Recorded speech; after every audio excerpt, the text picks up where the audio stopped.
Camera on edge of the seat, she be pouring that pot. Turning up heat, name in her mouth, better come clean. She the real one, cut through the screen. No cap, all fat, yeah, she talk mean. But it's sting cause it's true, she a truth machine. Reality with Crystal Marie. Hey, tune in for the truth, it's that Queen TV. Talking that shit, making it known. If it's going this way, that way she put you on. Reality with Crystal Marie. Hey, every single drop got you feeling that beat. You better listen hard, don't miss a thing. She the prime time goddess, bow to the king. She don't chase clout, she chase receipts. Scroll through the files, bring them to the street. Bravo to the boss when she break that scene. Got the group chat buzzing off a single stream. Real time gossip, live in your phone. You feel seen cause she's saying what you think alone. True and keen, cut deep when she speak. You hit play one time, now you back all week. Reality with Crystal Marie. Hey, tune in for the truth, it's that Queen TV. Talking that shit, making it known if it's going. I was muted. Sorry. Happy Monday. I'm here. I apologize for being late. But yeah, I'm always late. Yeah, Real Housewives of Beverly Hills. And I have my notes. So I got my glasses on because I can't see without them. Oh, they're dirty. Reality of Kristen Marie. This is Whose Side Are You On podcast on the YouTube. And we're live on YouTube, Twitter, and it's no, fuck, what am I saying? Yeah, YouTube, Twitter, Instagram, Facebook. You know. Oh, hey, Marie. Thanks for coming back. We are ready to talk about Beverly freaking Hills. I guess later we could talk about the whole thing with Taylor Frankie Paul. Somebody decided yesterday, real quick, before I even start, and then I will get off of Taylor. But yesterday somebody decided to say something to me in the comment section somewhere about this. They're like, I said, now I have a problem with ABC knowing about it, being warned about it, platforming her anyway. NBC platformed her for 4 seasons. But anyway, they're like, oh, did you say that about I said, now that everybody saw it, now they have a problem. They're like, oh, did you have a problem with the Epstein files? I said, as a matter of fucking fact, I do. Because I've been telling you motherfuckers for years that what these people do. And just because nobody's like seeing it, exposing it, it's like, oh, now everybody's like, oh my God, look what the government did. Like, no shit. Just saying. I hear Robert. People always think I'm stupid. But yeah, yeah. What do you guys, this episode, Kyle is a snake. Well, duh, we know Kyle's a snake, but like, dude, how is she going to sit there and call Natalie a liar? Thank you. She literally set her up. Like, I don't even think she set her up. Poor Natalie, all she heard was BOZ. By the way, BOZ, you did say it. You did say it. So it's hi, Lady Virgo. Oh my God, where have you been? I stopped me in my tracks. Hey, Mimir. Hey, guys. How are you going to, set her up? And just ask her if she heard it. And, then blame the entire fucking thing on Natalie. Kyle, like Dorit said, and Beth said, it wasn't that big of a deal. BOZ should have just said, yeah, I meant to say you were fake because I talk about you behind your back and say you're fake. Because BOZ does, calls her fake constantly. And I agree with her. But, she should have stopped and ended it there because it wasn't Natalie's fault. None of that was Natalie's fault. They drug her. And I don't like Natalie. I thought she's a weirdo. And now I want her to stay. Now I'm just like, you know what? That's what you get, Kyle. Now I need her to replace you. You know what I mean? Because, what are you fucking doing? You're going to turn your, I don't know what, your fake fucking rage onto, yeah, you're a liar. What, Kyle? How about you're a snake and a fucking fraud and a thief? Oh, I'm sorry. You're married to one.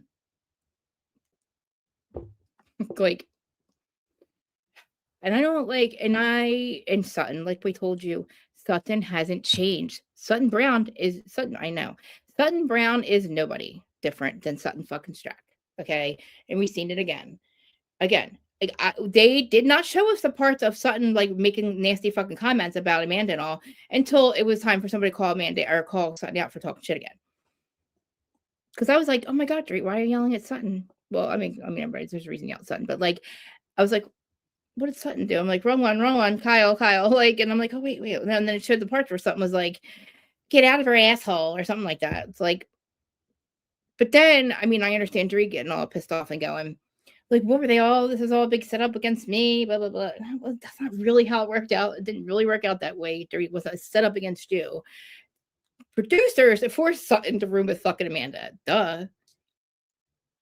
I mean, we can break the fourth wall, but yeah, that's exactly why that happened. And, and I do think that Sutton saw how Kyle was siding with Amanda all the time. And it just seems to be that, like, oh, did she go? Wait, she didn't remember. She didn't remember, right? She knew she said it because she's like, it's not whether I said it or not. Yeah, it is. It's kind of about whether you said it or not, because this wouldn't even be a thing if you are. Yeah, I'm glad that she took accountability too. Oh, she was on Insta Live. Okay, I was thinking Watch What Happens Live. I didn't watch What Happens Live yet. Did you want to come up, by the way? There's the link in case you want to. Let me get my notes and send them over here. Like, Kyle's a dick. She's just a dick. Like, I don't even understand, like, oh, and I do see where they're coming from. Like, I think that Amanda is, like, the best? Fuck no, she's stupid. But, like, I see exactly kind of what Kyle, if it wasn't Kyle saying it, Kyle saying. It's like, she's not going to win. She's the new girl. She's done pissed them off already. She's never won. She's not going to win. And it's like, she can't win. It just sucks. It does. It, like, sucks for Amanda, because if you weren't such an asshole and said that your husband makes less than you, or you make more than him in a month and he does it a whole year, like, just shit like that, I would be, like, sticking up for you. I would totally be sticking up for Amanda right now. I would be on Amanda's side if she just wasn't so fucking stupid and say dumb things like, because what'd she do? What'd she say about Dorit? Her wealth, something about her wealth, and I didn't. And dude, I don't know if this is 1 time, 2 times, 3 times, all the time. I'd like proof that you make more in a month than your husband does in a whole year, consistently, and that you're not a cult, that you're not running your own fucking cult. You know what I mean? Because that's kind of seems like what everybody's kind of like. She takes people's money. I mean, who knows? I don't know. I don't want to say that. That's pretty harsh. But, like, and I did see a little part of Watch What Happens Live when I did see, Sarah Michelle Gellar said to Dorit, well, maybe she wasn't running from an actual dinner party, because, like, Dorit was trying to say that she's never run from conflict or she had to run from conflict, or, the whole thing with the dinner table. And she's like, but you were in a cult.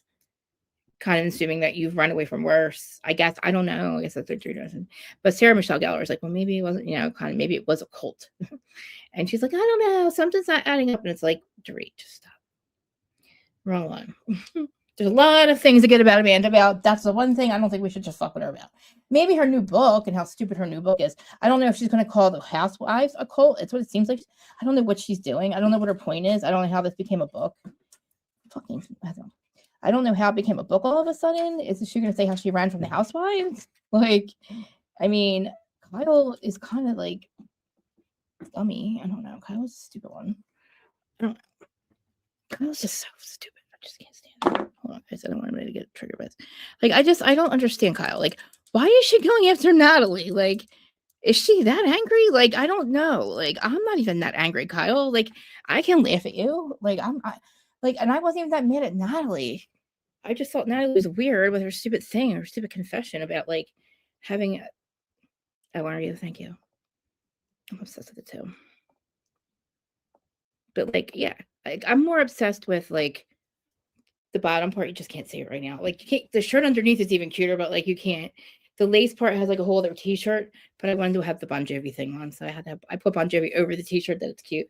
But I got, like, this other one. It's short sleeves that only has the lace on the side, that I got for, Charleston and Hamptons and the Jersey Shore and all the places we're going to go in, like, 1 week. I'm just saying. Like, I plan my outfits so ahead of time. What did you say, Amanda? Probably, yeah. Like, I mean, yeah, that's basically, yeah. And expecting them to just, like, stick to you. And it might be an MLN. I can't ever say it right. MLN. Kind of like what Whitney had, remember? Because I mean, she's got to know. Like, she can't be one of those girls that I never watched the show. Like, you have to understand what happens.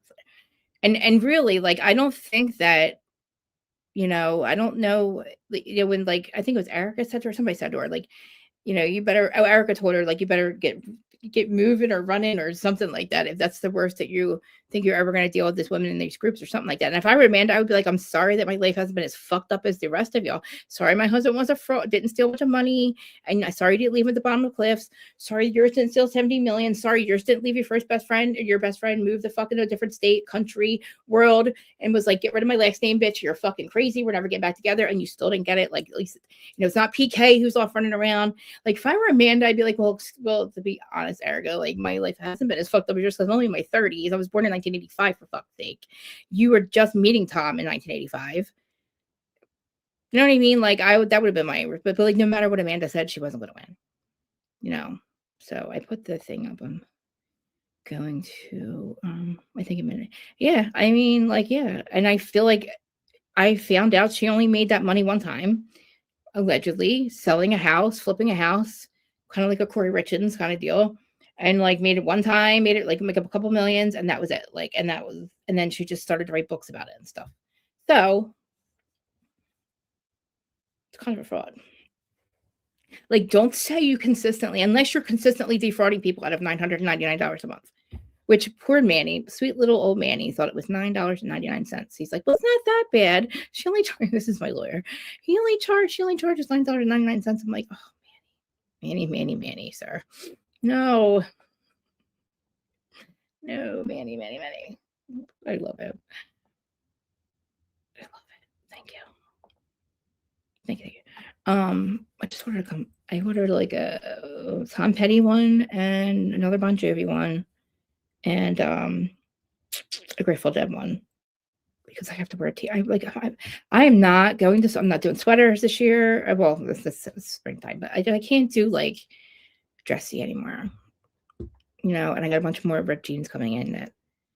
I literally looked at the culture and the way people dress in Nashville and Charleston. I was like, yeah, I might have to change it to just like flip-flops and fucking bikini tops and like cover-ups.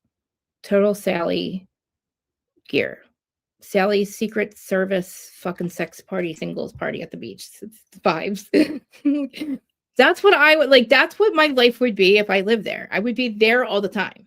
Because I just want to live on, like, you guys are doing the shack thing. I mean, I want to, well, you guys might not shack. Like, we'll have Shep's house, right? One side of the house, I'll make the crafts, and you guys make your beads and your things on the other half. And we rent it from Shep. And we buy him, we get, for our rent, we get him we find all the shark's tooths for him. Since he's a shark tooth giver. I know, like Jen Shah, like Erica's husband, like, because I waved the right flag with Erica, I can't be mad at her anymore. It's just not worth my mental health. Just like Teresa. You know how good it feels to not be mad at her? Even though, like, I can be if I really wanted to. There's plenty of fucking reasons that would make me mad at her. Louis, I'll keep my anger for him. But, like, it's so nice not to hate people. I'm like, wow, is that all it took? That's what forgiveness means? Wow. No, I'm kidding. No, like, I mean, honestly. Like, when I decided I was going to be mad at him anymore, I was like, oh, this is nice. I don't cry now every time I hear her name. Okay, anyway, start off with Dick fucking Kyle, okay? Fucking literally screwing over Doritos, okay? Because remember, she decides to tell everybody, like, she's manic, she's spending too much money. Fucking Kyle, who's, like, so worried about fucking PK, I guess. We're going to try to get we're going to try to get her, like, I don't know what. The kid's taken from her? What are you doing, Kyle? Again, she's and I'm so fucking prized. Dorit hadn't said anything yet. Like, she literally told him what BOZ said. She's like, oh, did she? Well, she said that a lot last year. It's pretty funny how she, you know what I mean? Like, she kind of said it to herself. So I'm shocked that she doesn't say anything to Kyle yet. Because I'm just waiting. Because they say it gets pretty bad. And I'm like, where? Kyle needs to go goodbye-byes. Goodbye-byes, Kyle. You know what I'm saying? Like, leave her in fucking Italy. She's got 70 million hidden somewhere. Fucking where, you know what I mean? Get her home. I don't know. It's crazy. But anyway, so I love that plate. Like, I never thought I would like Italy, but I like the way it looks. But they're sitting at well, they're all getting ready to go shopping. Put it this way, they're ready to go shopping. And they're going to like Dolce & Gabbana. They're all going to like all the stores, so they have to get a sprinter van. But they're getting ready, and I guess Sutton's fucking clothes haven't come yet. Again, like, I don't know, these I get it, overnight your clothes. I probably would that too. I would do that too. But Kyle. I mean, Sutton borrowing Kyle stuff. Like she's got no boobs whatsoever. I don't know why Sutton doesn't have any boobs, but she just wears this ugly yellow dress that she borrows, and they're literally just waiting on the whole group to go shopping, and Rachel and Doritos are walking down the street by themselves, and she starts to tell her a story about Caius and how remember Caius called her in the middle of the night. And because he didn't like the conversation that is mature. Now, I'm not saying I am sticking up for Roger because I think it's ridiculous to be mad at her for or get mad at him for telling the kids about his girlfriend when you're talking about her too.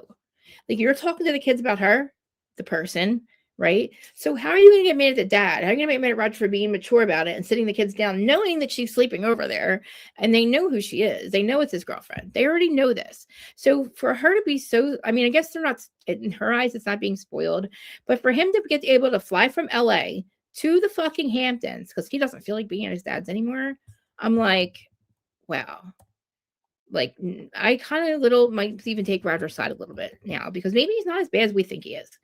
Maybe it was just a lot of that shit. Like I don't know what he did, but I just think as far as co-parenting, making him think that his dad's not that he runs the show, not him or you or the dad, you or Roger. It's kind of ridiculous. Like why does he just get to go to his I don't know about your mom's house. I don't know where he went, but he just gets on a fucking plane and flies up to the Hamptons. What's he like 10? It's like okay, like. I mean, I know you have all the money in the world, but like that, his dad, he should not have to leave. I don't know. His dad should say, deal with it. Like you guys should have a conversation, you and Roger. And you're in fucking Italy. So you really should let Roger handle this shit. Like I get it, he wants to call and cry about it. But like you shouldn't give him what he wants. Like, they're together. So let's not just like I don't know. I'm trying not to be ridiculous, but she's being ridiculous, So I guess he gets to fly out to the Hamptons. Okay. It's a little ridiculous. But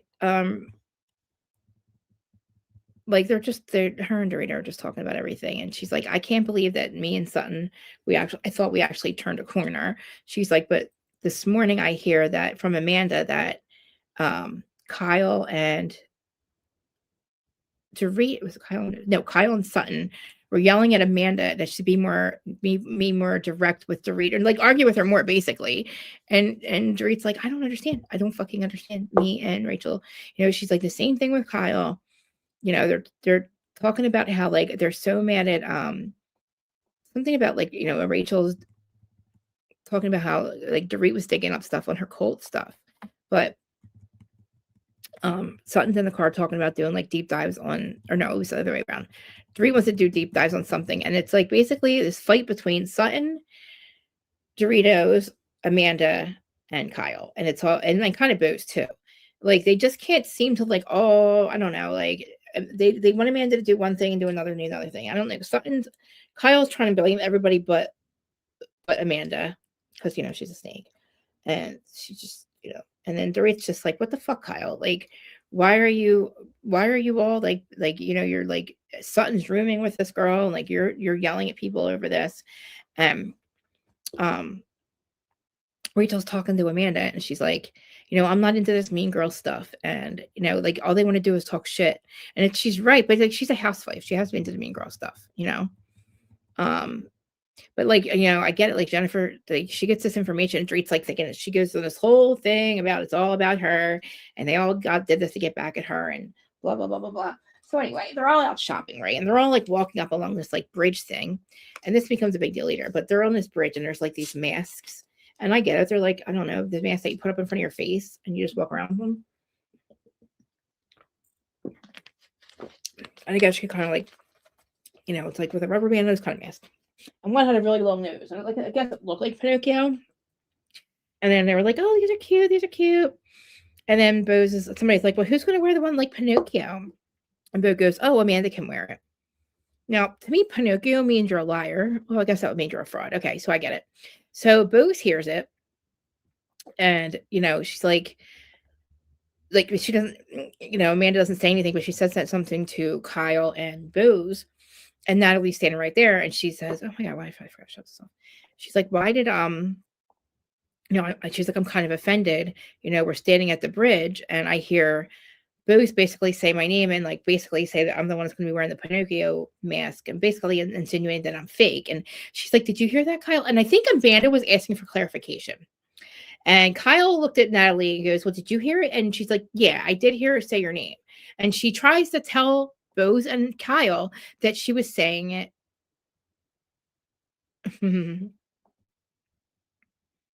You do have big boobs, don't you? Oh, are you coming up here or no? Link in there one more time, just in case. My mom's doing really good, actually. She's at my sister-in-law's, who is going to take care of her just for a little bit. My mom said, she said, you can't even tell anything that she had even had a surgery. She's like, she looks like she's all healed. I'm like, really? Hey guys over on Instagram, thanks for listening, if you're still listening. But yeah, my mom's doing good, really good, guys. I'll probably see her this week. Yeah, I mean, yeah, I guess. Please come say your piece. Thanks, Robert. I just feel like, look, she did say it, so why not just clear everything up and let Natalie be? Like, not let because like all Natalie did was say she heard it, and she tried to say that she was kidding. Now it's not a joke. I get it. I mean, it wasn't funny, but Amanda was kind of like trying to talk herself into it. It was a bigger deal than it had to be. But then when it was turned into like BOZ is lying about it, or BOZ said she didn't say it, then it turned into Natalie's lying when all you did was just ask her if she heard her name. And yeah, she's doing really good. And like, that's what happened last time. I was like, you couldn't even, I almost forgot she had anything done. Makes me happy. So they got all the cancer. She's probably well, she's staying at my brother's, my sister-in-law's, because my sister-in-law's not, she's like a good nurse type person. Like she can do all that tubey stuff, but like she said, she barely needs any help. And then Lauren was gonna do her hair for her today. And then because Lauren's mom's a hairdresser. Lauren's my sister-in-law. So I love her for like her and my brother. I mean, thank God for them. Thank God for them, because my aunt and I are no good at that stuff. She would have went home with my aunt and my sister's really good with it.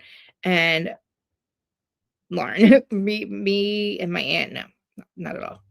We don't like it's not even that it is the messy part of it. Like, and it's also seeing my mom like that. Like we had a hard time seeing me and my aunt was my grandmother's daughter, my mom's sister. Like we had the worst time because we had to take care before my grandma went to the hospital. We had to do some things to help her clean up and stuff. You know what I'm saying?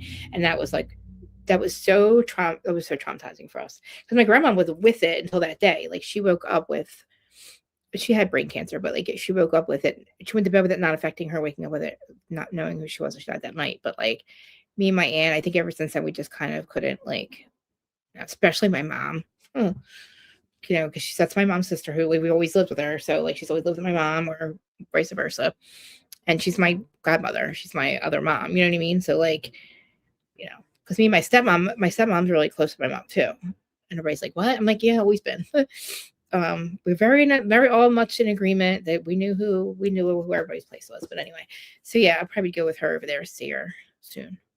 So I'm my mom didn't want me to see her at the hospital anymore because I just can't.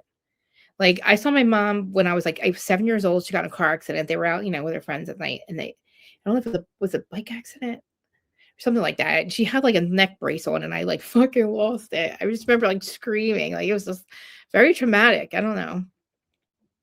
My mom's so little. She's only 95 pounds now. Like smaller than me. She's so little.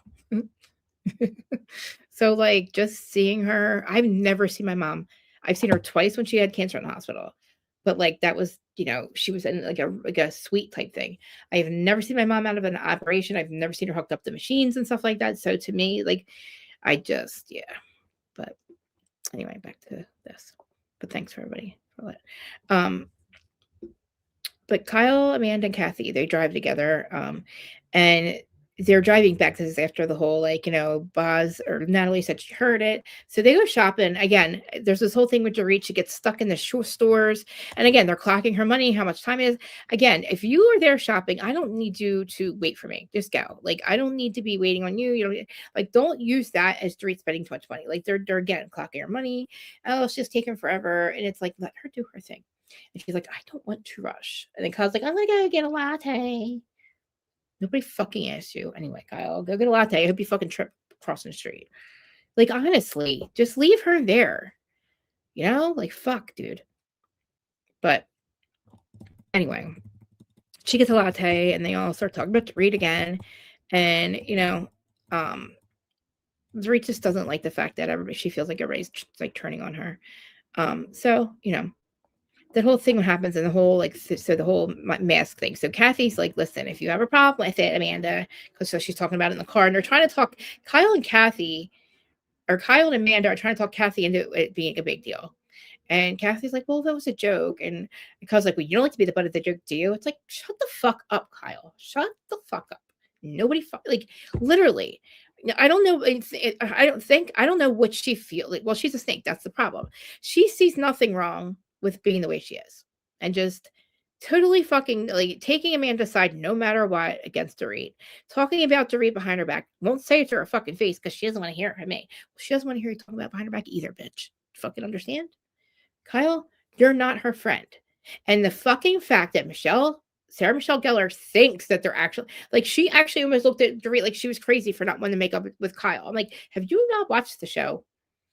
Kyle and her are not friends. Some people are just meant not to be friends, and those two are meant not to be friends. Because Kyle's not meant to have any friends on the show. She is a clown, she's a snake, and that's all there is. Like she has screwed over everybody, including her own fucking husband, dude. She can't even be loyal to that motherfucker. You think she'll be loyal to her friends? No. Nope. She's not loyal to her family. Her husband, meaning the most, because she went and had a whole lesbian affair on him and fell in love with somebody else, because she was warned that he was not going to emotionally fulfill her after her kids. Exactly. After her kids grow up. And we're like, no, that's crazy. They love each other. Mo's a great guy. Over the years, we're like, no, he's not. He's a little kitty cat fucker. But, you know, that's on you, Kyle. You stayed with kitty cat fucker for that long, okay? Now, it's like all these ladies want to be like, oh, he's so hot. What's wrong? What? The thing's not working or something? What's wrong with my Wi-Fi? What's wrong? What happened? Where'd Krista go? What did they do? What do you mean? Where'd I go? I'm here. I'm still here. Over here on Instagram, aren't I? Am I still here? What happened? I see me. I see myself on YouTube. What do you mean? Where'd I go? My Wi-Fi is good. Am I here? Okay. We'll see. I just posted my comment. Right? Somebody type back to me. Hello.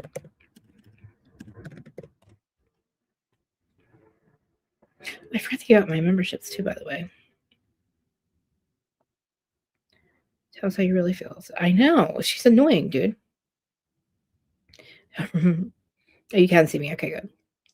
Let me give out my memberships. Oh my god, did I give them out last month? All right, I can't pick them, so I'm just gonna give out the first 10. Well, there's only 10, but hopefully you guys get them. I think it's the last 10 people that subscribe to you. So my people will never meet. That'll never see. Oh, Synchronized Souls, I know her.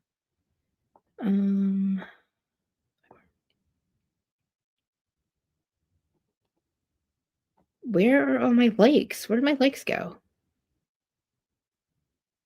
Larja, where are all my likes at? That's weird.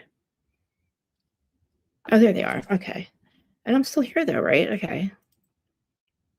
The stream didn't start over? What do you mean? Okay, good. So I'm good, right? So I gave up 5. Sorry. Yeah. Okay, good. Thanks, babe. I know I had to really restart mine. So you don't see me, listen, honey? My stream didn't start over, right? No, like seriously, Kyle's like, she's a bad friend. Okay. She's a bad fucking friend. She's a bad seed. And you know, it's like She just is. And I know that's what she has to be on the show. But like, but why do you think I started over? Did you see me start over?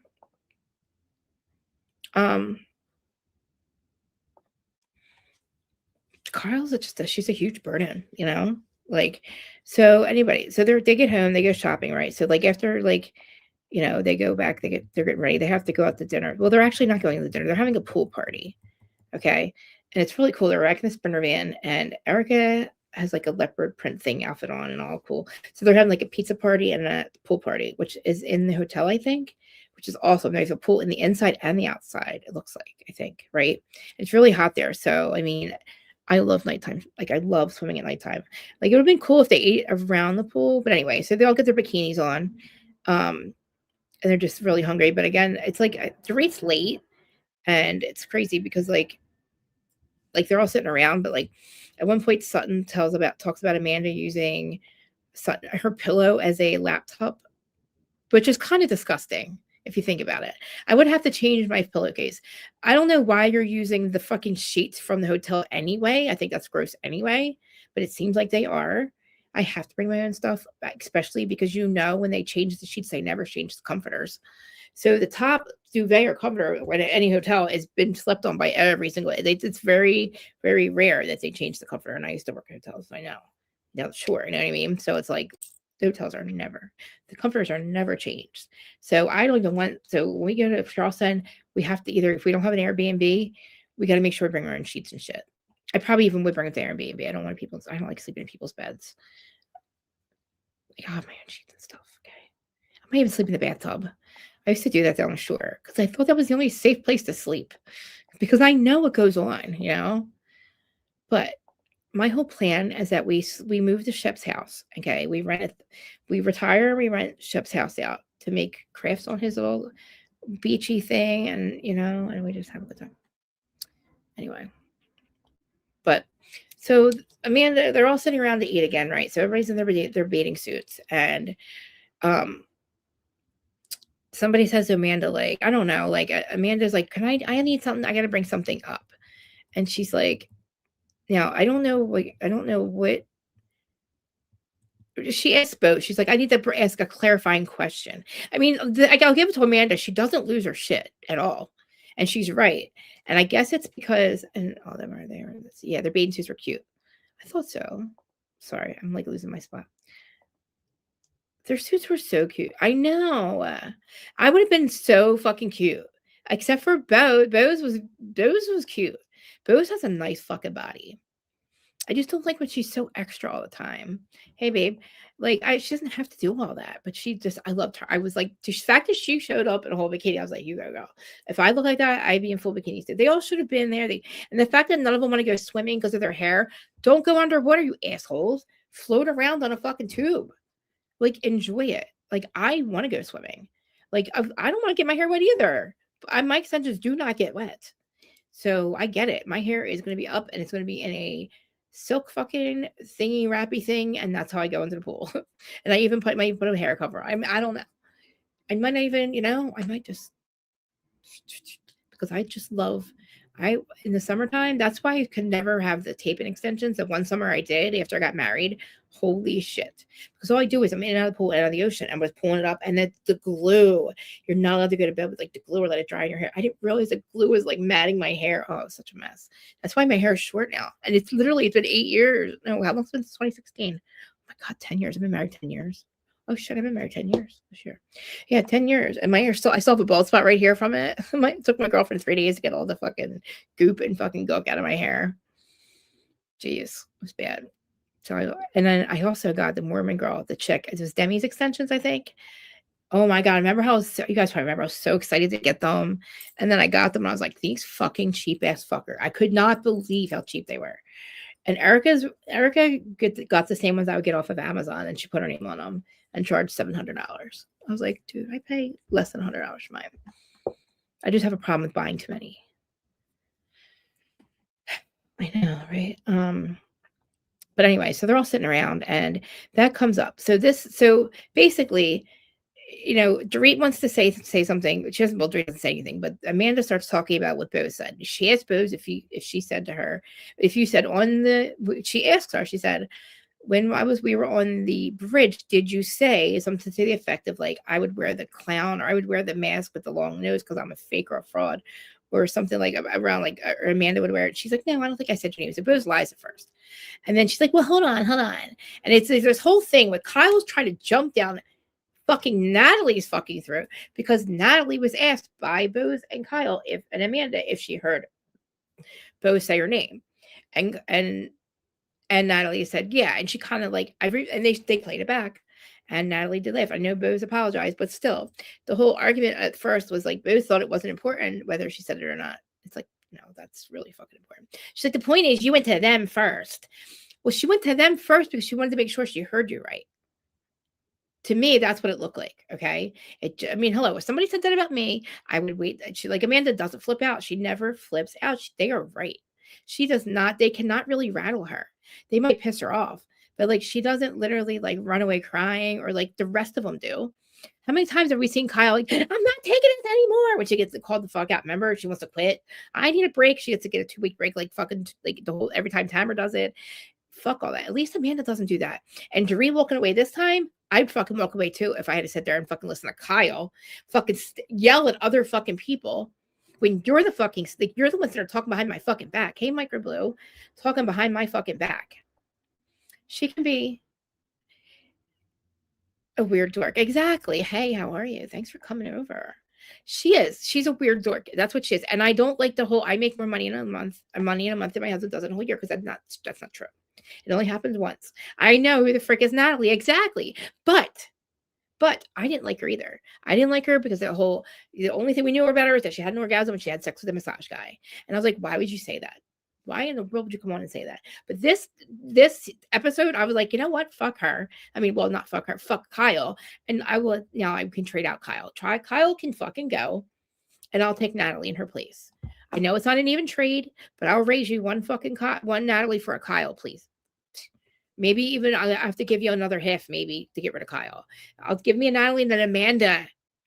Okay, I'll raise you an Amanda and a Natalie. Can I trade a Kyle out, please? Like, that's enough. Don't you think? That's enough. Don't get fucking greedy. Like, goodbye, Kyle. She's just like fucking, to me, we already said goodbye. We said goodbye to you. You quit already. You're a fraud. Okay, you married a fucking kitty cat fucker who cheats on you and with everybody that doesn't look like you. And then you get mad about it. You have a lesbian affair and you're in love with Angelina. It's like, so you fell in love with somebody else? He's just fucking people. You're actually falling in love with somebody else and you go for the opposite of him. It's like kind of like getting him back. He wants nothing. He wants skinny, pretty blondes. You're not. And he wants to fuck kitty cats. And then you go for a lesbian, which is one woman, not even him. The opposite of him. I get it. So now what? You fall in love and you make us think he's the problem. Because we're like, yeah, he's gross and everything. But like, he's on his fucking show going, well, he's like meditating. He's like, what is wrong with him? Here, we're thinking he's like, I don't know. He didn't know what was going on. He was so confused. I'm like, why is he meditating? What's wrong with him? Is that why he cheats on Kyle? And it's like, no, because he's fucking confused. He's like, why is this bitch blaming me? Why am I getting in trouble for having extramarital affairs at an airport, or with my dance partner, or with Dorit, or with fucking the porn star he got pregnant in 2003 allegedly, 2023 allegedly. I don't know. And I don't know shit. I'm just saying, like, that's what I hear. We all know about her. She's beautiful. Again, doesn't look anything like Kyle. Brandy's best friend. So I know she's cuckoo for Cocoa Puffs. Poor Brandy, by the way. Brandy finally has an answer to her parasites. You know, the bugs in her face that nobody can see but her? The one she's trying to pick out, the bugs. And I'm like, do you guys not? It's the parasites that nobody can find. Hello. And I'm like, the bitch is on meth. Do you guys not understand? No, she's got parasites, they say. No, she didn't let her fillers. She didn't get her. Yeah, no shit. Have you seen her? She stopped getting her fillers. She picked her fucking face apart. And the problem was she didn't have bugs. She's on meth. Okay, just like Jax, allegedly, in my opinion. I'm just saying. Like, again, not that the girl that Mo was fucking is on meth. I don't know. If you're doing OnlyFans with Brandy, I'm just saying, I don't know, maybe. And again, I am totally on Brandy's side when it comes to the entire ultimate girl thing of it all, because she was just being her. She was doing exactly what Brandy does, and nobody has a fucking problem with it until Mrs. fucking Soprano gets a bug up her ass, gets really fucking high one night, and has a little bit of a lesbian hookup, and talks shit on her sister and Christopher Soprano, or Christopher. What was Christopher's name in Sopranos? But anyway, Tommy and Dina, Christopher and Andrea. You know, the girl that, remember his girlfriend? Was it Andrea? Andrea. The one she was also in my favorite show ever, Sons of Anarchy. Oh my God, I love her so much. I fucking love her. I'm obsessed with her. She's one of my favorite actresses. Anyway, she's killed both of them. Actually, no, I think in Sons of Anarchy, she finally got away in Sons of Anarchy. But I think she made it to the farm. We're not sure yet. But in all intents and purposes, like, Caroline is a piece of shit. She didn't want her husband ever. She was going to make sure that never fucking aired, because she knew that what she did was not going to be right in the eyes of Mrs. Soprano, who we know is running the fucking, the place. Why Christopher's stealing money, getting his fucking wife fucking jumped, It's like everybody's like, oh, Tommy's so nice. Tommy wouldn't do shit like that. Really? It was proven both times that he had the house evaded. The guy has a fucking scar for, like, Canton's got a scar on his face for life. Dave made sure that he scarred both their faces, because I remember their fucking wedding video when they did the Say Yes to the Dress episode. He said, I'm marrying her for her face. And I remember that because I knew them, and I remember watching it. And then Jersey came on, and all this shit was going on. And I was like, oh, he scarred her fucking face, dude. Like, and then you got Teresa and Louie going, oh, I'm in the mob. Bitch, fucking shut up. Like, if you were, you wouldn't be saying that. Like, what do you mean you're in the mob? Then Dina's like, well, I can't be around you, motherfuckers. Like, I am married to the mob. Like, I don't need to be around you. My sister's already done fucked me. Dolores has done fucked me. I got Dave here, who's almost dead twice. Broken leg. Like, I mean, this is crazy. So, back to this leading on. I don't know why I got off on that. But, like, I just think about Brandy. Like, I feel kind of bad for her, because she's just doing, but then she went she went totally nuts, dude. She should have kept her mouth shut and realized that Bravo knows what they're doing. NBC has lawyers. They have lawyers for this. Hey. Hi. I was totally on Brandy's side. I really was. I mean, the bugs in her face, the parasites, I don't know how nobody could fucking understand. Nobody could get what, nobody understood. I'm like, do you not hear her? The bugs in her face? I agree with what you said, that Brandy was just doing Brandy, and I think that Caroline ruined the season for everybody. Purposely, yep. Yeah. Yeah, she didn't want that on camera. She did not want that on camera. But I do think two things can be true, and Brandy is cuckoo for Cocoa Puffs. She is, because she's fucking with Lulu. Totally, like, lost it. Lost it. Bravo, sexist and racist, and yes, Brand, yes, Beth. Like, listen to Bethany of all people. Don't listen to Bethany. Bethany changes her mind every other day. Reality reckoning. I have nothing to do with it. Then I do. Then I don't. Then I do. And I don't. It's like, I do have to say, with Beverly Hills, the one thing I have to say is, on BOZ's behalf, is I can kind of understand watching the episode when she was being accused of saying that Amanda would be the one wearing a mask. Yeah. The reason I could defend her is because they didn't say mask. I understand that the Pinocchio was a mask, but what's her name? Natalie, whoever the hell she is, said something like, who would be wearing the Pinocchio? They never said anything about mask. So then later in the episode, that's what it was. It was a Pinocchio no, mask. I understand that. But then later in the episode, when Amanda was like, oh, did you make a comment about me wearing a mask saying I'm Two-Faced? And BOZ was like confused. Like, I never said, I don't remember having a conversation about a mask. And I think it's because in her mind, she wasn't thinking, like, they weren't talking about, they didn't say mask specifically. You know what I'm saying? Right. Well, yeah, because she did call her fake a couple different times. But it's like, well, I don't know if I said that on the bridge. And I really, from watching her Instagram live or whatever it was that I saw, she really did take accountability. And she started the video by saying, like, have you ever been so sure that you didn't say something that you'll stand 10 toes down only to find out, whoops, I made a mistake, Like, she did. She knew. I don't think so. I think she did because I mean she probably played the tape because Kyle said play the tape back and then roll the tape, blah blah blah.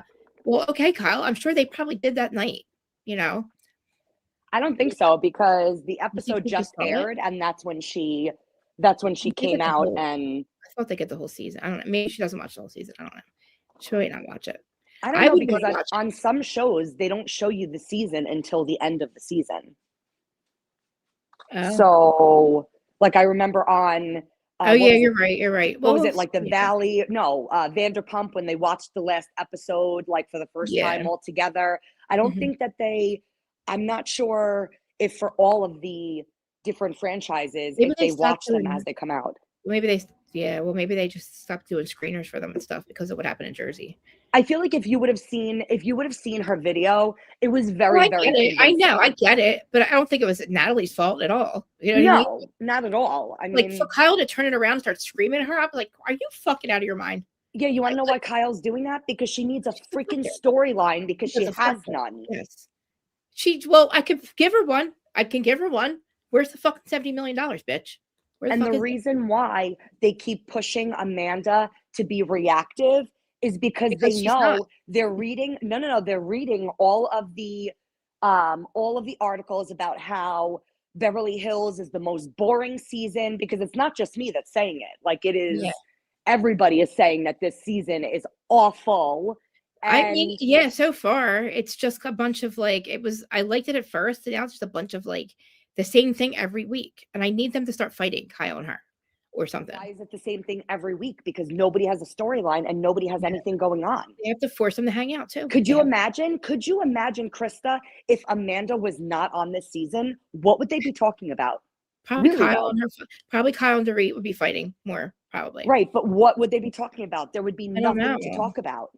I know, probably more in Dorit's. I know, I get it. I do get it because I think about that. I'm like, if they don't like Amanda, they wouldn't give her a storyline. That's the thing. If they don't really like her, they wouldn't be fighting with her. And I think she needs to realize that too, because I think she walks away from the hit show. I don't know. I don't think she gets fired. I think that she walks away on her own. I heard a rumor that the only people that are set for next season is Kyle. What the fuck? Why? Rachel Zoe. I love Rachel, but I was really upset with her this season. I heard that they're going to base the entire franchise around Rachel Zoe and Kyle. And I heard that Dorit is staying.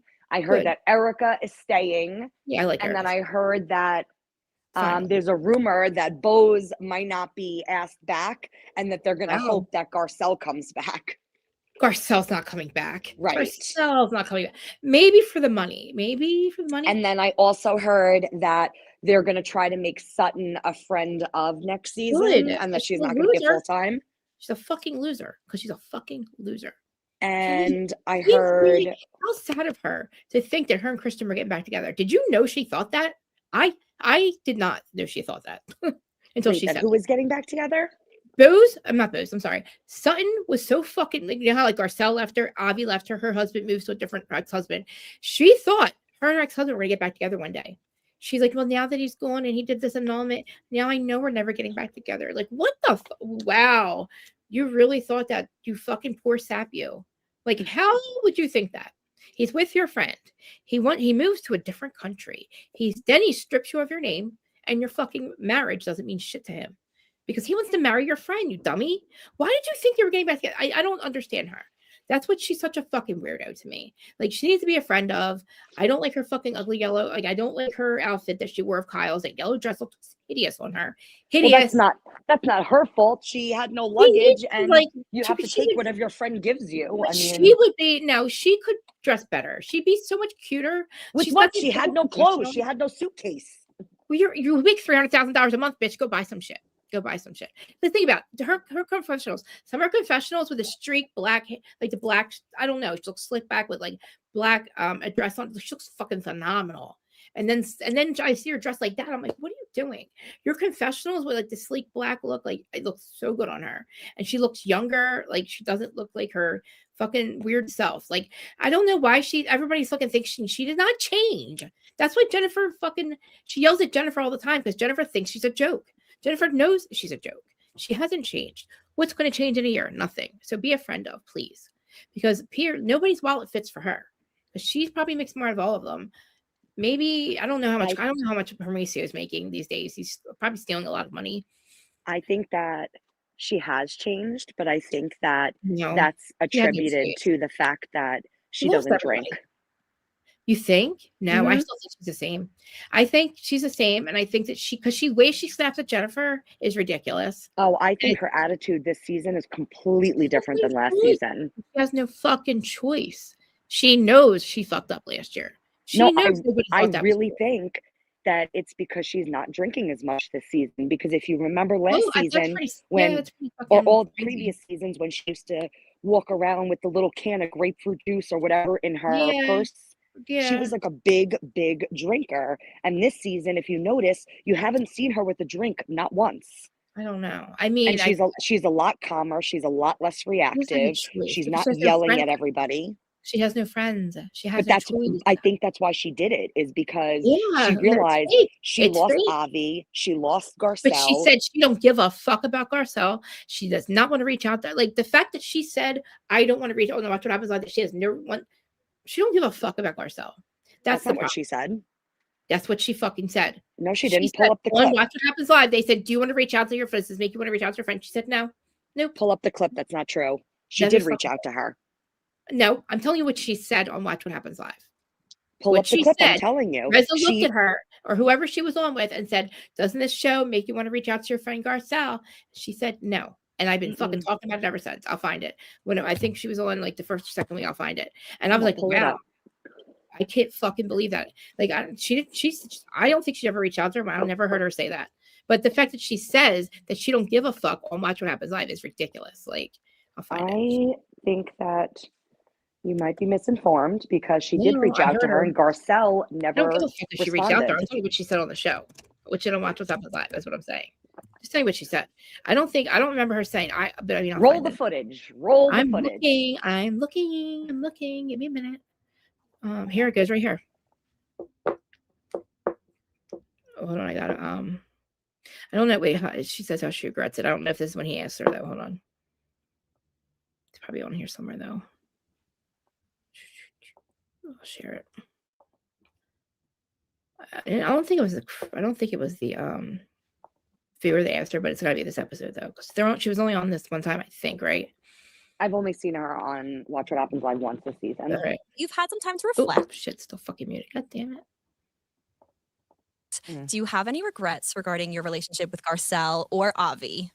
Oh, no, I don't have any regrets. I look back on my friendship with Garcelle so fondly, and I had just really, really great memories with her. I have to assume you regret how it ended. Well, I mean, I wish that I had a better ending, like a face-to-face ending. Or that maybe it didn't end. It kind of didn't end. It fizzled. No, right, well. No. I mean, seems like it ended. She ended it for sure. Okay, yes. Yeah. Okay, well, it seems like maybe you regret that. I regret that part. Yeah. What about Avi? Avi, Avi was we were friends. Yes. And he was an employee. Yes. And so when we parted ways, when I let him go. Yes. That's a professional thing. Yes. And I had to keep it professional. And that's just how it went. Okay. Do you feel like you want to reach out to them now that this is all coming back on the show? No. Okay. No. Right. Where did she say fuck Garcelle? Where did she say I don't want to be friends with her? Excuse me? Right there. I didn't say she said fuck Garcelle. I said she said fuck Garcelle. That she doesn't want to reach out to her. She said no. She doesn't want to reach out to her. So why fuck Garcelle? Why? Why not? Because she already did, and Garcelle didn't respond to her. Well, I wouldn't fucking either. Like, I'm not saying that Garcelle should respond to her. She did. Did you not hear her just say she doesn't want to reach out to her? She said, all she said was no. Nope. Okay. No regrets. That's nice. No, that's not true. She said she regretted the way it ended. She didn't end it. She regrets how it ended. She doesn't even know, but she doesn't know why. She has no idea. She has no idea how it ended. It just fizzled out. No, the fuck it didn't. She fucking looked at you, waited for you to stick up for her. You said nothing. And then she's like, you know what? Fuck this. And the fact that she did not reach out to her for months. If she did, it wasn't months. Dude, I don't know where you saw. When did she say she reached out to her? I want to know when, because I never remember her saying that. Because I was like, why the fuck wouldn't you? Like, why wouldn't you? I don't remember. I don't think it was on Watch What Happens Live. It might have even been like an interview somewhere last season somewhere, like after the show ended. But that's what I mean. It was last season already. So, I mean, I don't know. It says to herself, she'll ever reveal why Sutton. I don't know. It doesn't matter. She fucking like she reached out to Garcelle. I mean, literally, the fact that she doesn't even know. I mean, how do you like? Oh my god, like I don't know.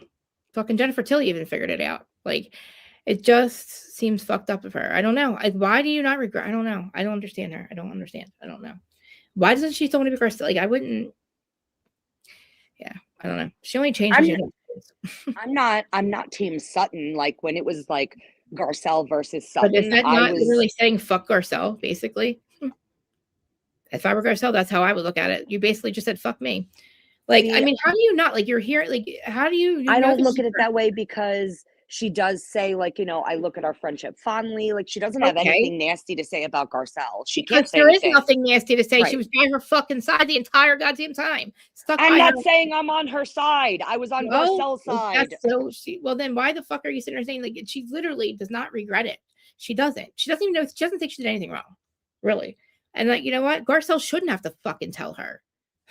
You should know that why she's hurt. Like, you're her best friend. I mean, remember? She's hurt because she didn't defend Garcelle and let her get, you know, railroaded by the entire cast. And she pretends to be her best friend and then doesn't say anything during the reunion. So I am Team Garcelle, and I don't think that Garcelle should be friends with her. But I also don't think that after the whole situation happened, you can allude to the fact that she's saying, you know, like, fuck Garcelle or whatever. But that's not fuck Garcelle. To me, that's fuck you. Dude. But she hasn't said anything negative about her or about their friendship. There's nothing to say about negative about Garcelle. What is she going to say? What the fuck is she going to say that Garcelle did wrong? Why don't you want to reach out to her? Why? Why not? What makes you not want to reach out to her? What did Garcelle do? Nothing. You want to hear something? So the fact that we're even arguing over this just shows you that this season is such shit because we're arguing over something that happened last season. No, literally Sutton wants to use this whole thing like she's changed because she didn't have a choice. Everybody left her ass. Like, she's got to look at herself and go, because I need to be a better friend, people. Maybe everybody. I think she did some self-reflecting and was like, shit, 60, maybe I shouldn't be such a raging alcoholic and take it down a notch. Yep. Yeah, maybe you should, because she's like, we're only 10 seasons in. Now you're only 60. Done damage is all done. Like, you've lost everyone. Your mom don't even want to fucking be around you. And like, your husband leaves the country. And like, and I feel bad that she's like, it's sad to me. But like, after last season, she's not anybody fucking different. She has no choice because she even shows it. Like, and you know what? Dorit's right. Maybe it's not as bad as Dorit thinks it is, but like, I don't think it's a whole big setup against her this episode. But I mean, and I definitely think Bravo forced Sutton to be friends with Amanda and like maybe kind of get her to shake her up a bit, which I don't know why they need Sutton to do that. I mean, she should have roomed Kyle with Amanda, but whatever. I think that Jennifer Tilly and Sutton are better off rooming together. But anyway, the whole thing, Jennifer Tilly's, every time Sutton's like, I've changed and I'm going to be better with Dorit. And Jennifer Tilly laughs her. She snaps at her because Sutton knows that Jennifer Tilly knows that you haven't changed. How can you change that? Like, you didn't have a choice. You lost your last name. You became Sutton Brown because he wanted you to become Sutton Brown, not because you're going to change. Sutton Brown's not a good friend or a good time. Like, bitch, you haven't changed. Like, you just need to play the game. And the fact that oh my God, like, I'm so sick of, I act this way because I'm so insecure about this group and I'm so insecure about my look. I'm so insecure that I'm not the cool girl. You make more than any of these bitches. What do you mean? Like, then own it, bitch. Like, what the fuck? Like, stop acting like every time somebody calls you out for being an asshole, you're like, oh, it's because I'm so insecure about my friendship here and my place. You don't fucking belong there. Actually, you don't. You don't really belong anymore. Like, Erica actually, I think, earned her way back in. Like, somehow. I don't know how. To me, I'm like, I want Erica to stay. I want Dorit to stay. I mean, fucking Kyle. Like, I mean, what are we going to do without Kyle, actually? Like, I think about it. Like, as much as I can't stand her, like, it's fun to, like, watch her and Dorit. It's fun to watch Dorit stick up for herself, but, like, keep quiet this whole episode. And it's like, wow. Like, I thought that she was going to lose her mind on Kyle. But, like, she's kind of kept it quiet. And I don't even know. They say there's a big blow up coming, but, I mean, I don't know. I'm waiting. I find this season so boring. Yeah, I I'm can't. starting to agree. I'm waiting. We're like almost on the last of the fucking episodes, and nothing has happened yet. Literally, Well, we're like episode 13 or I 14. heard that the entire season, like, this is all they fight about for the entire season. And I'm like, to have one yeah, storyline is just like, I oh know. my And they have God, to how are force we them on all these having trips. How many trips have they taken? 3 or something? 4, I think. They have to force them. I told you, they have to force them to hang out. And it's better off to just get these old franchises, make them into Ultimate Girls trips, because that's the only time we can enjoy it now. Because when they're forced to hang out and get drunk and they don't see each other for a while, you know what I mean? I don't even think that Kyle and Erica talk to each other when they're not filming. No, Kyle's nobody's friend. She's nobody's friend. She doesn't want to be anybody's friend. She, a town full of phonies. It's always about how she's in Beverly Hills.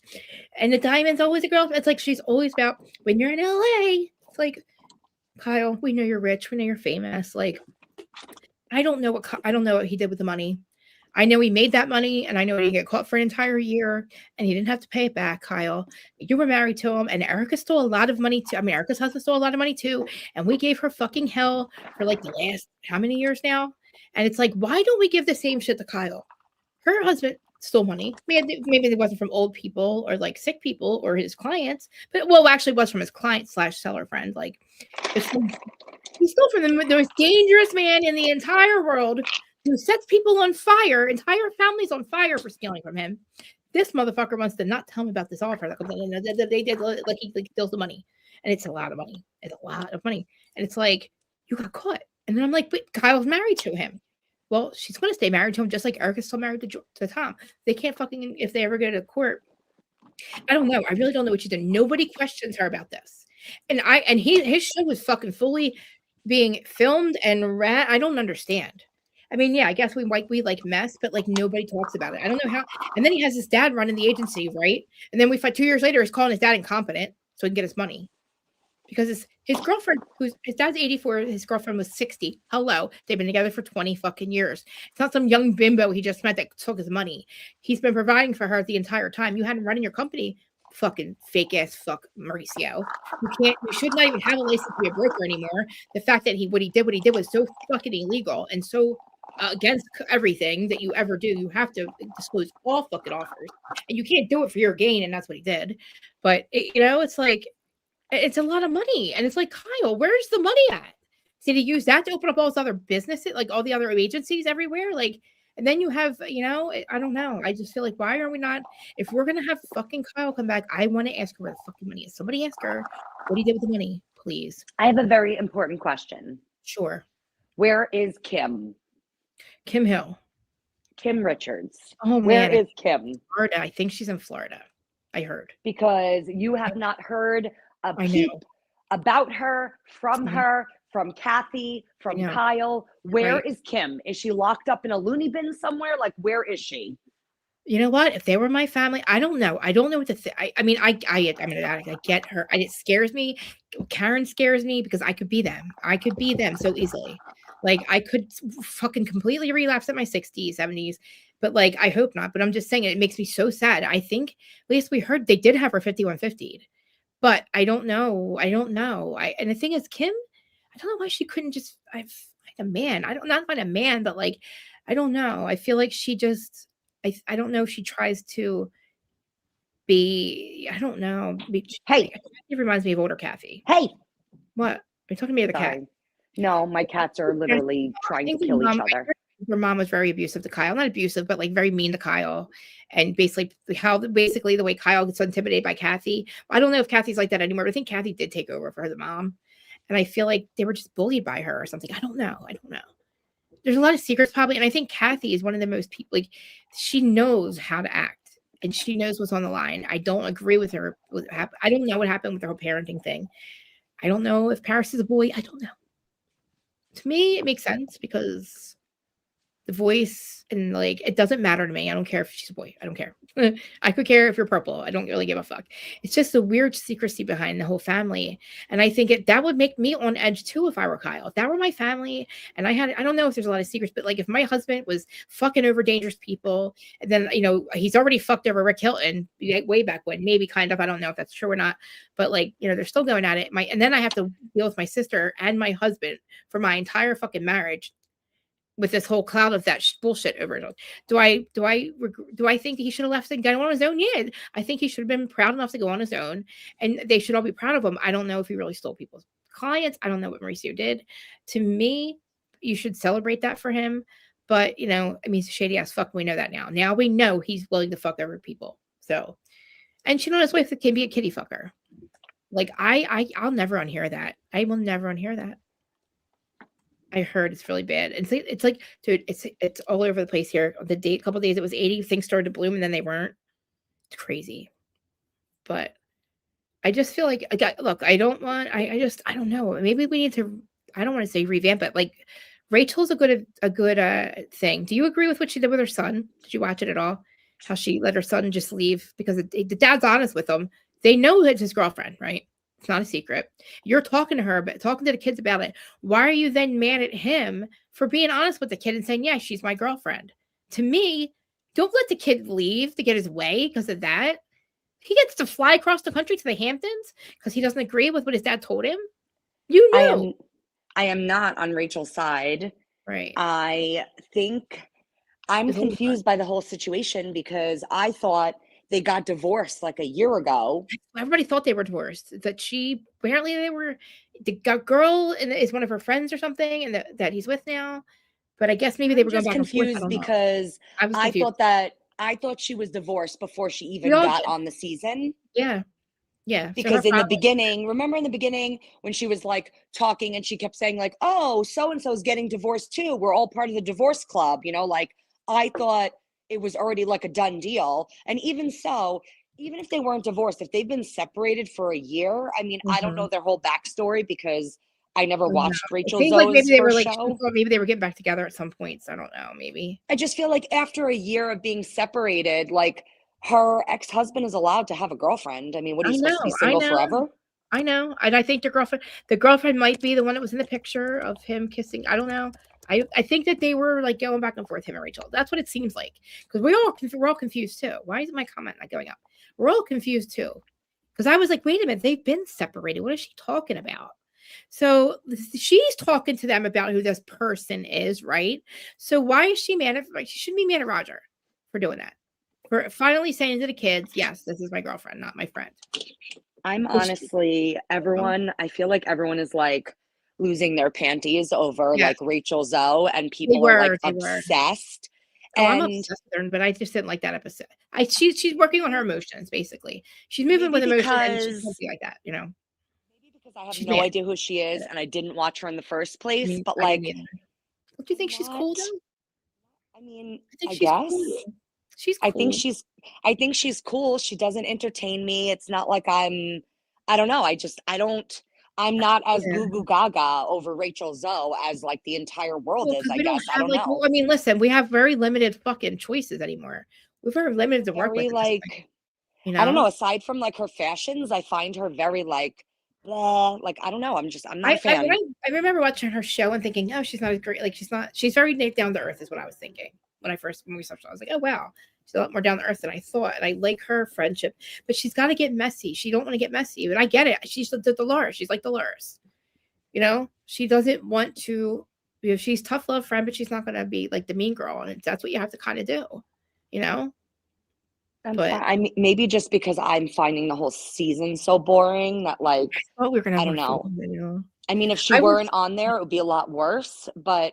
I don't know. I don't think she's really bringing anything for me aside from her fashions. I know, like I got to get with only 3 episodes left till like maybe the reunion start because they only have 18 episodes I think total, right? So like maybe 21. I'm not sure with Beverly Hills. It's usually 18. Ugh, let's hope for 18 because this season sucks. Well, yeah, because we only got 3 left, so we got to figure out what's this shit with Amanda. I need to know what you do, what you've done to make your money. I'm confused. I want to know if you flipped one house. That's what you did. That's where your money comes from. Because to me, you manifested it. It doesn't fly for me. Because I know how that works. You got to get it somewhere. So I'd like to know if you make more in a month than your husband does in a whole year. That's all I need the answer to. I need to know what the fuck you did to get rich as fuck. And then, I need Kyle to tell me where the 70 million is, and she can come back. You do not pass go, bitch, until I know where that 70 million went. Because I'm not going to crucify Erica for 3 fucking, how many years now? Since the day she filed for divorce, and me and Zach Peter are like, why did she do that? He must be out of money or something. We're like, what? And then we're all confused. And she's like, oh, I found out the next day. Oh my God, oh, he's a thief. Oh. If I were Amanda's husband, I would be so embarrassed about how my wife focused this entire season on how she makes more money than I do, and I don't have a pot to piss in. Like, she really, She really fucking didn't say shit. And they're trying to look. I'm an open book. Well, nobody's asking her exactly what she does. I know what you do as a business. I think you think it's a scam, in my opinion. I'm not paying you $333 for you to tell me how to journal. I don't need you to do that for me. Or 666 or 999. I think that's absolutely ridiculous. I want to see return customers. I want to see that people manifest money. I want to know, how did you, look, I can tell you how to manifest money, and that's it. Go get a 369 journal. There you go. Why are none of her customers coming forward? I wonder if they are. That's another thing. I haven't paid attention to Dana, but Dana might have some stuff. I don't know. Like, Dana usually finds the information on what's going on with Dana. Like, whether it's people coming out speaking on her behalf, right? So, or oh my God, against her. Yeah. Like, where are these people that she? I wonder if there is any. I'm sure she has. Maybe they're happy with their fucking purchase. Maybe they're embarrassed. Yeah, but my point is if they're happy with their purchase, and she has mentioned on the show that she's helped a lot of people, become successful, and a lot of people bought her book, and but where are these people? Are they? Yeah, exactly. In good or bad, I'd like to hear something. Just somebody say, oh my God, yes, she's not a fraud. She's a really good manifester. She taught me how to write in my journal, and I manifested all this. I'm a Barbie girl, and I'm a Barbie world now. And that's it. Maybe we should. Where are all these people that she helped? Where are all these people that she helped get money and made rich as fuck? And how does she make more in a month than her husband does in a whole year? How? I don't believe you. I think you did it one time. If those people don't exist, then where are the people that bought her program or her book where it didn't work for them? Why are they not coming out? That's what I'm going to look for. It's a whole shady. To me, it's a whole shady business because you're not hearing things on either side. 6 books about it, and then you want to, and not one person has come out in defense or against. Maybe they have, and we just haven't seen it. I'm going to have to look on Reddit. Maybe we would have heard about it. What I was thinking is maybe when you take her course or when you buy whatever, maybe NDAs. there's that's what I'm saying. Maybe there's a disclaimer that if you agree to take her course, there's a disclaimer that says you cannot talk about it. And that you're doing this on your own accord, that you understand that manifesting is not, furthermore, I feel like if they did, this is making more sense to me now. If these people did sign NDAs and are not allowed to talk about it, because if you think about it, if they're taking courses, do you know how easy it would be for you to take the course, write everything down, and then share it with me without taking the course? There you go. You're right. That's all. Yes, I'm a genius. It all just made sense to me. It does make sense now because we're like, I was saying, where are there any return customers? Do we have any happy customers? At least say maybe a star rating somewhere. No, maybe think about how much that makes sense now. If you think about it, Krista, it really does. If you don't want to, because that would be like you took her course. If you took her course and paid for it, because apparently it's really expensive, thousands of dollars. Say that you paid $999 a month. Yeah, for it's $1,000 a month. I didn't pay anything. There's no way that you would be able to either share the information with me or write down everything. Yep. I feel like there has to be something where it's they're not allowed to talk about it. That's so fucking. You're right, and she doesn't seem like she's a dumb business person because she's made a lot of money off of these books. But here's a sneak That's peek. the for next only reason why nobody has come out talking about it. Like what Right. the season's been going for months now. Yeah. Nobody has come out. I feel like normally when something like this happens, when the season Mhm. starts airing, all of a sudden people come from like the woodworks, you know, they all come out and they all have Yeah. something to say. Not one person has had anything to say. That's weird to me. That's really weird. Yeah, that is weird. We should probably look on her thing. Here's her hey, we won't see the contract though.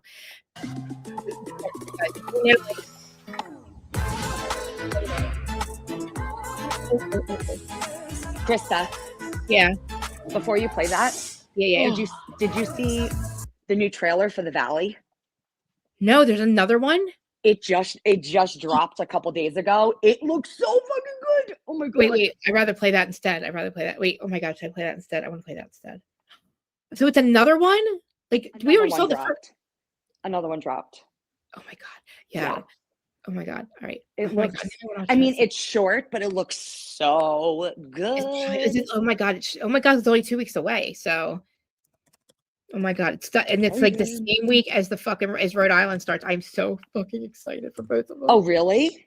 Yes, it's like the same week, same night, something like that. That's so exciting. I know. I'm like, oh my freaking god! I said And a little side note, I heard something about Potomac. What'd you hear?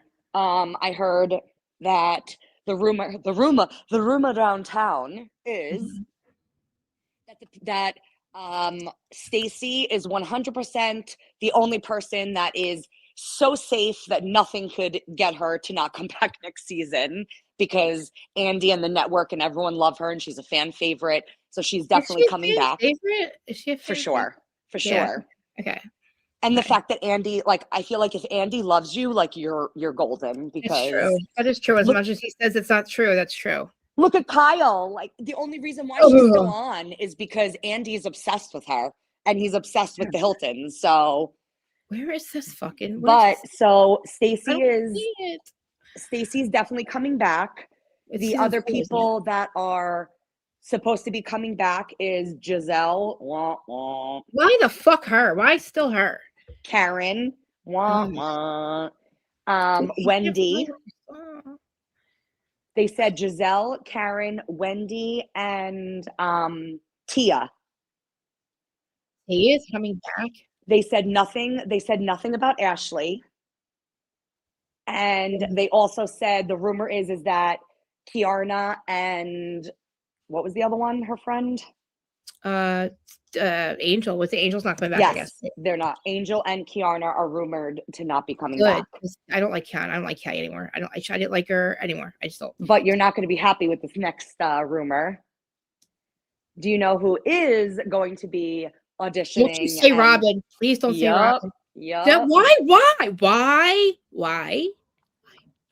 They said as of right now, the only one that is secure is Stacey, and then Giselle, Karen, Robin, Tia, they're all like vying for flutes. Like they don't know who's gonna get it and who's not. And I was I can't find the Valley? Yeah, the one that you saw yesterday. Huh. I can't. Well, first of all, I can't find the trailer to begin with. It's at season 4, right? That's coming up, or no? Yes. 3, 4, 4. 4, I think. Or was it probably sneak peek or something? Oh, I have to show you something really fast. Hold on. How do I do this? No, I'm not looking at the thing right now because I can't find it. I just want you to know, I'm trying to make my bed. And look at this. Hold on.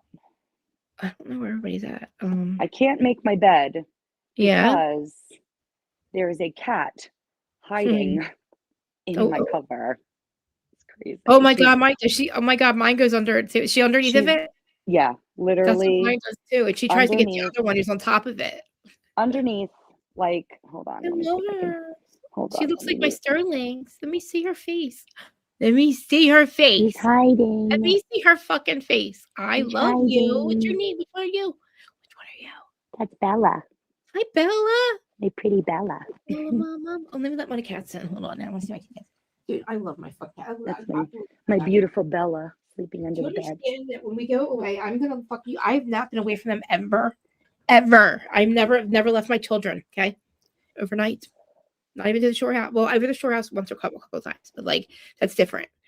Yeah, I've never left them for. My Sterling is not going to know what to do. She sleeps on top of me. It's very difficult for me to leave them. Yeah.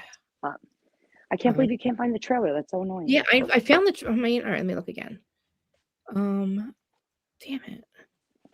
Like I don't know where. Wait, maybe it's the Valley season 3. Maybe it's season 3. No, it's got to be season. No, it's 4.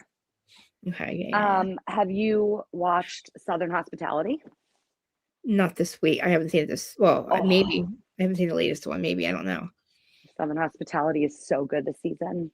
It is so fucking good. The last one I saw was when she was making up with Brad. Okay. Yeah, not the other, but what the fuck is his name? Trevor? No. TJ, yes. I think you're an episode behind, maybe. Yeah, I have to watch it for this week so far. I looked at Jackson's face. He's such a loser, dude. First of all, I don't even know where I got a sneak peek for Southern Charm. I can't find it. Is it on here, maybe? I just want you to know that Joe Bradley looks and acts. Yes. Exactly. Oh yeah. Tell me, bitch. Tell me what you did. He saw Carl. It's funny because I didn't want to talk about it because I took so many notes to like do my own podcast and like have that be my first episode, and I obviously haven't done it because I suck. But I love those pictures of you guys. Amazing. So when jealous. I tell you, so jealous. Carl is like the nicest guy. He's so nice, mind you. And Joe Bradley and Maddie.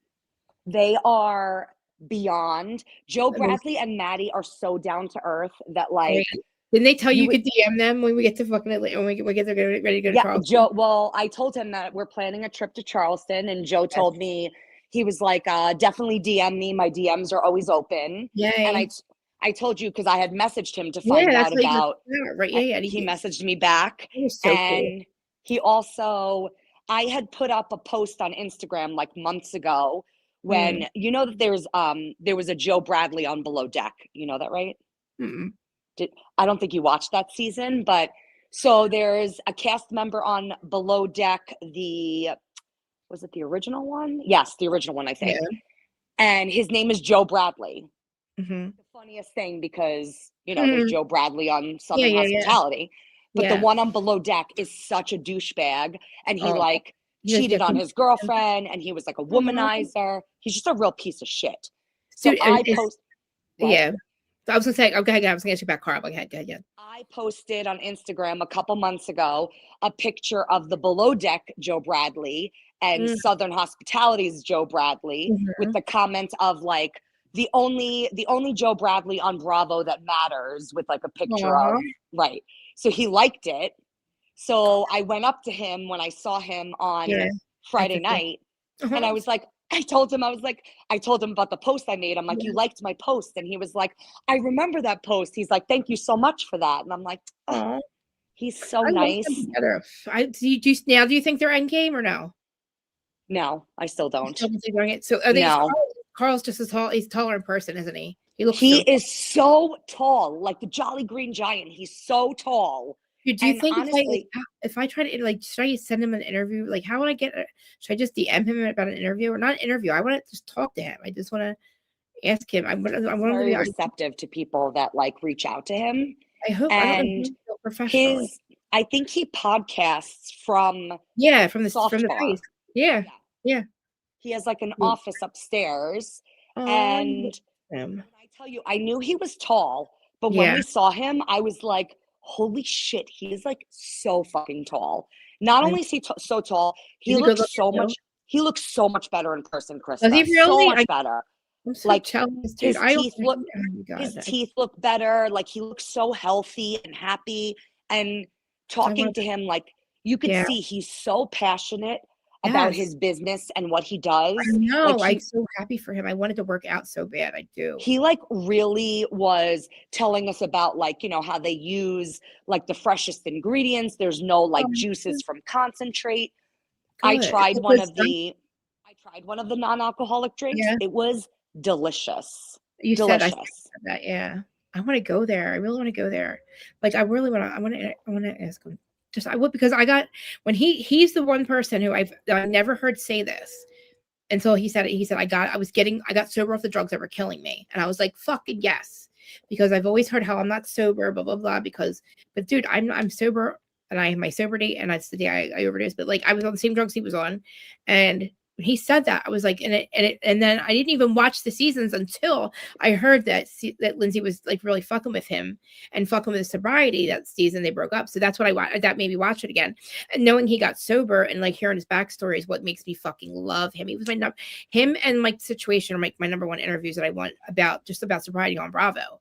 Period. You know, My that's why I sister really. and I were talking to Carl about how we don't drink, Yeah. and I was saying how I'm allergic to alcohol, and he made a comment. He's like, "Yeah," he's like, "I'm not allergic to alcohol, but I definitely can never drink again because when I drink, I have a real problem with cocaine." And I'm like, "Oh," I was like, "Okay."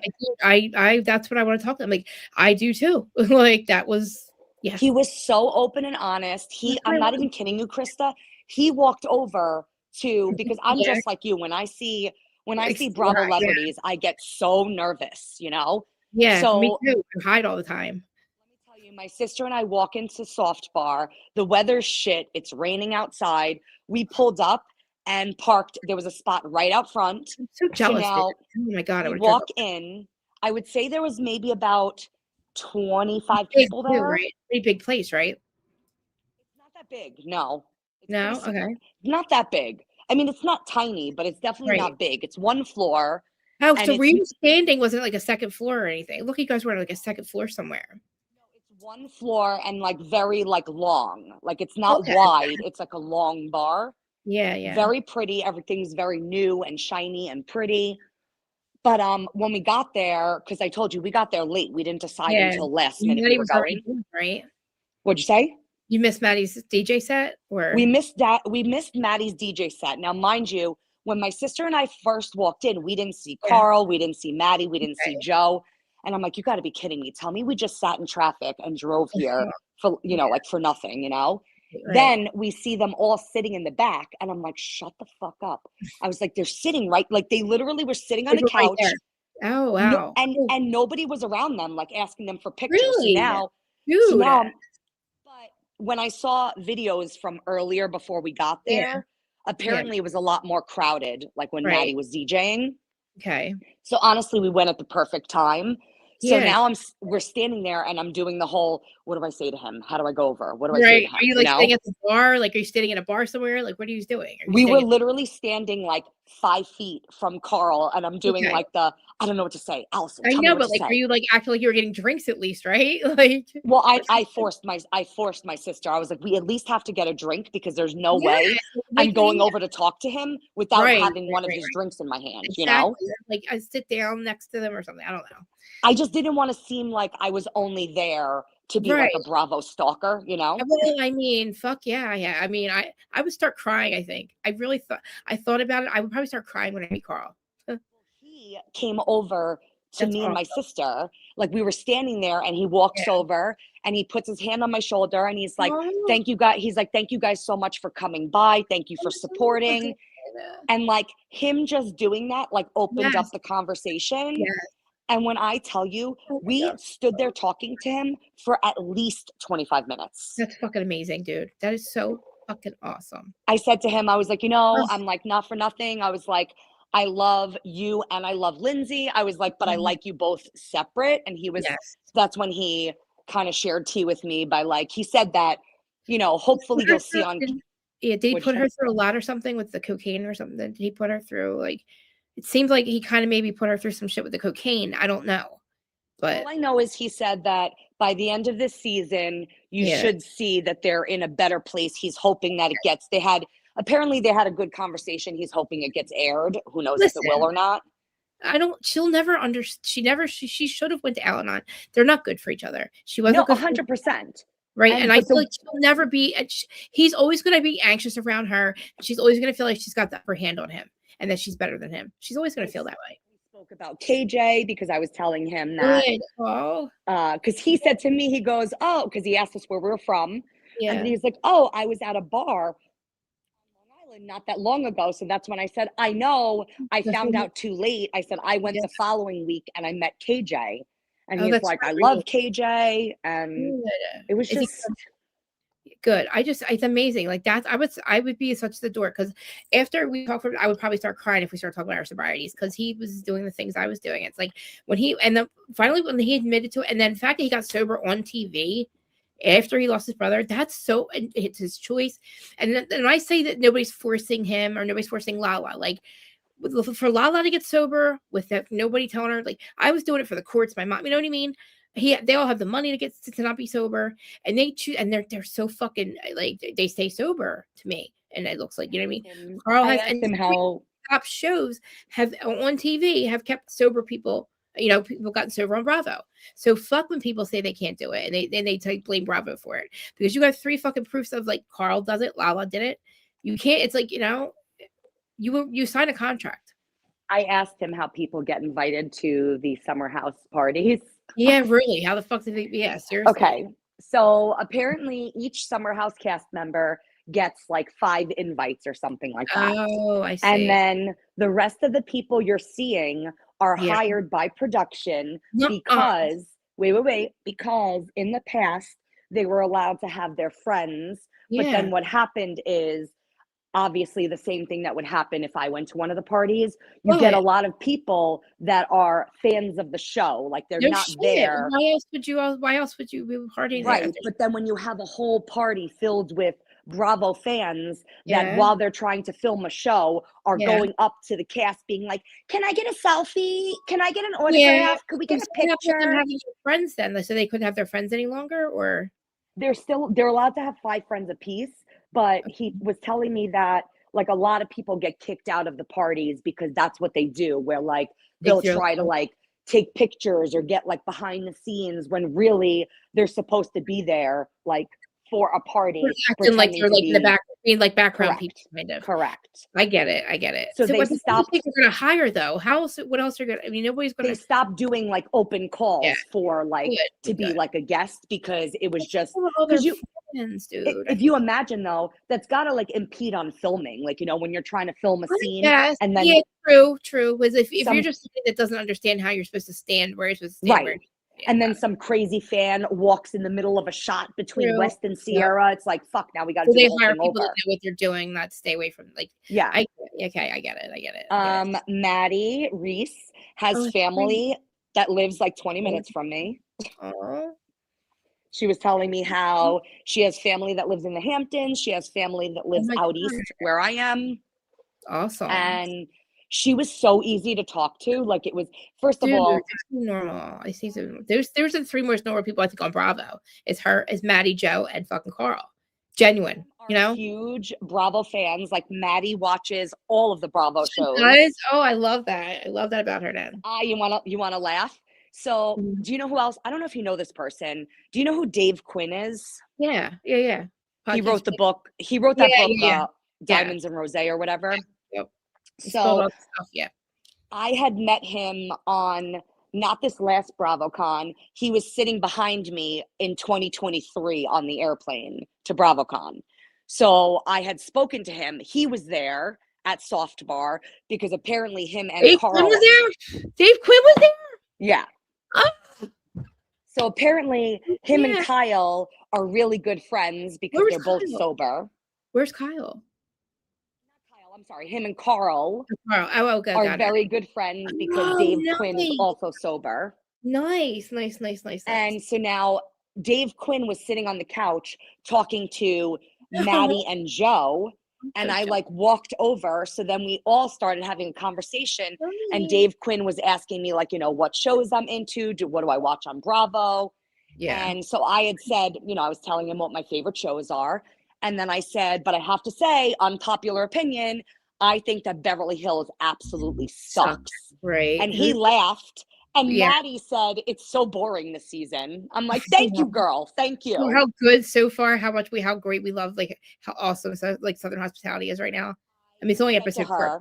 Well, I said to Joe, I said, you guys, I know your season just started, but your season is coming in hot. I'm like, you guys, this is a great season. So, oh my God, everything is so good on there. And even Southern Charm is it's still pulling its weight. Do you know that Joe Bradley is not from Charleston? No. He was. I believe in fucking Sally. Do they know that I think Sally's a homie hopper? I didn't mention anything about Sally. Who was the first remember? That's how we met her. Joe Bradley was born in Atlanta, Georgia. Wow. So and wait a minute. He went to college in Michigan. Okay, but that's not near How did he end up in Charleston? He left a corporate business job to move to Charleston and met Maddie before he started working there. No shit. And then Okay. And then he started working at Republic, and that's then the show starts. And he did. Oh my God, I must have missed how him and that Maddie got together. I don't know what I missed about that. Like, apparently they met each other before the show even. Right, but I mean, like, and he always liked her, right? She was when he was always like, he always liked, but she had a boyfriend, right? Yeah. I still don't think they're endgame because the chemistry is just a little weird. I don't know. Is it? They were weird. I mean, but I feel like he's such a solid dude, you know? But maybe you're right. Chemistry's everything. I mean, Joe was talking to my sister. The safe guy. What'd you say? He's the safe guy. 100%. That's who you marry, though. 100%. I did. The best guy's always in prison. And you know what I mean? Like, you marry the safe guy, like I did. You know? The whole time that Joe was talking to my sister and I, Maddie was sitting on the couch talking to Dave Quinn. Yeah. And I don't know. He wrote 2 books, right? Or no? Just the one? I only know about the one. Was he like good with Bravo now or no? I mean, I think so. I didn't really ask, but I did show him because while I was standing there, I pulled up because I had taken a picture with him in 2023. Wow. Okay. So I pulled up the picture and I showed it to him, and he was like, "Oh my God!" He's like, "Look at how young I look," and he's showing it to Joe Bradley, and I'm like, "Oh my God, I'm friends with these people now." I'm just so fucking excited for you, and I can't wait to meet them. I cannot wait to go. I really. There's also apparently. Do you follow a guy on social media? His name is Josh, the Real Housewives of New York historian or something like that. Housewife husband or something. I'm not sure what his thing is. I follow him on like everything. His name is Josh, but he was there also. Oh, okay. And apparently I see him everywhere, but I've never had enough guts to like go up and say anything to him. Yeah. So when I was saying goodbye to Maddie, and she was like, "Oh, Josh, Jackie's from Long Island too." So then I said to him, I was like, "Oh my God," I was like, "It's nice to finally meet you. Like I see you all over the place, but I never had the guts to say anything to you." Yeah. I want him to follow me, and I feel like he's still not following me. I don't understand. Well, no, you haven't. Did you tell him what was under and everything? I didn't. I commented on one of his videos and was like, "It was so nice meeting you the other night." But cool. Well, maybe I kind of want to. Yeah. I want to DM Carl and be like, "Can you follow me on social media? It would mean a lot to me." I really want to have a conversation. Like, I don't even want to call it an interview. Maybe an interview. I don't know. Like, I just so like. I want to talk to him about his sobriety and being on Bravo and how, you know, I know there's a lot to talk about, but I'm one of those people that like, I want to be like, because I understand what he's going through, but I don't want to be like, me too the whole time. So I got to figure out, like, I got to realize, like, I can't do that. You know what I mean? Like, if I just want one Bravo celebrity to follow me on social media. I've tried with 3 different Bravo celebrities and none of them have worked yet. I just have the Jersey ones. They'll follow you. Frank will follow you. I tried. Well, I tried with, and I think they'll follow you. I think the first person I ever asked to follow me was Zach Wickham, and he didn't. And then I think the second one was Bronwyn before I hated her, and she didn't. Yeah. And then there was someone. Oh, then KJ. I messaged after we had a couple DM exchanges. Yeah. I was like, "Oh, I'm like, you know, it would mean a lot to me if you followed me on social media." Nope. Right. Oh, God damn it! Why won't one of them follow me? Does Jax follow you? I'm blocked by Jax. I mean, I'm always blocked by Jax. So I'm like kind of proud of that sometimes. No, he's not someone that I would even want to follow me. I know because I feel like I talk too much shit about him. Me too. And he knows I'm tough. I don't want to say because I'm tough love friend. I realize that I'm so mad at him because I used to be him, I think. Well, yeah, I was. Like, but I had empathy. Like, I get his addiction. He's now he's got a kid. That's the shit that I like. I mean, I said everything, and the thing with his I said something. I commented. So this girl, I don't know if you know who this girl is, but she interviewed Brittany last week. Okay, her name is something like her podcast is called Alexa. Oh my god, what's it called? Unhinged or something.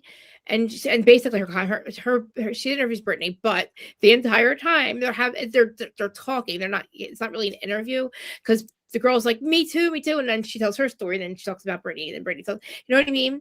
And people in the comments were getting annoyed. I'm like, oh my god, because that's how I would be with Carl. Only because I want to talk to him about stuff. But I think interviewing him is probably what would be the most professional thing to do.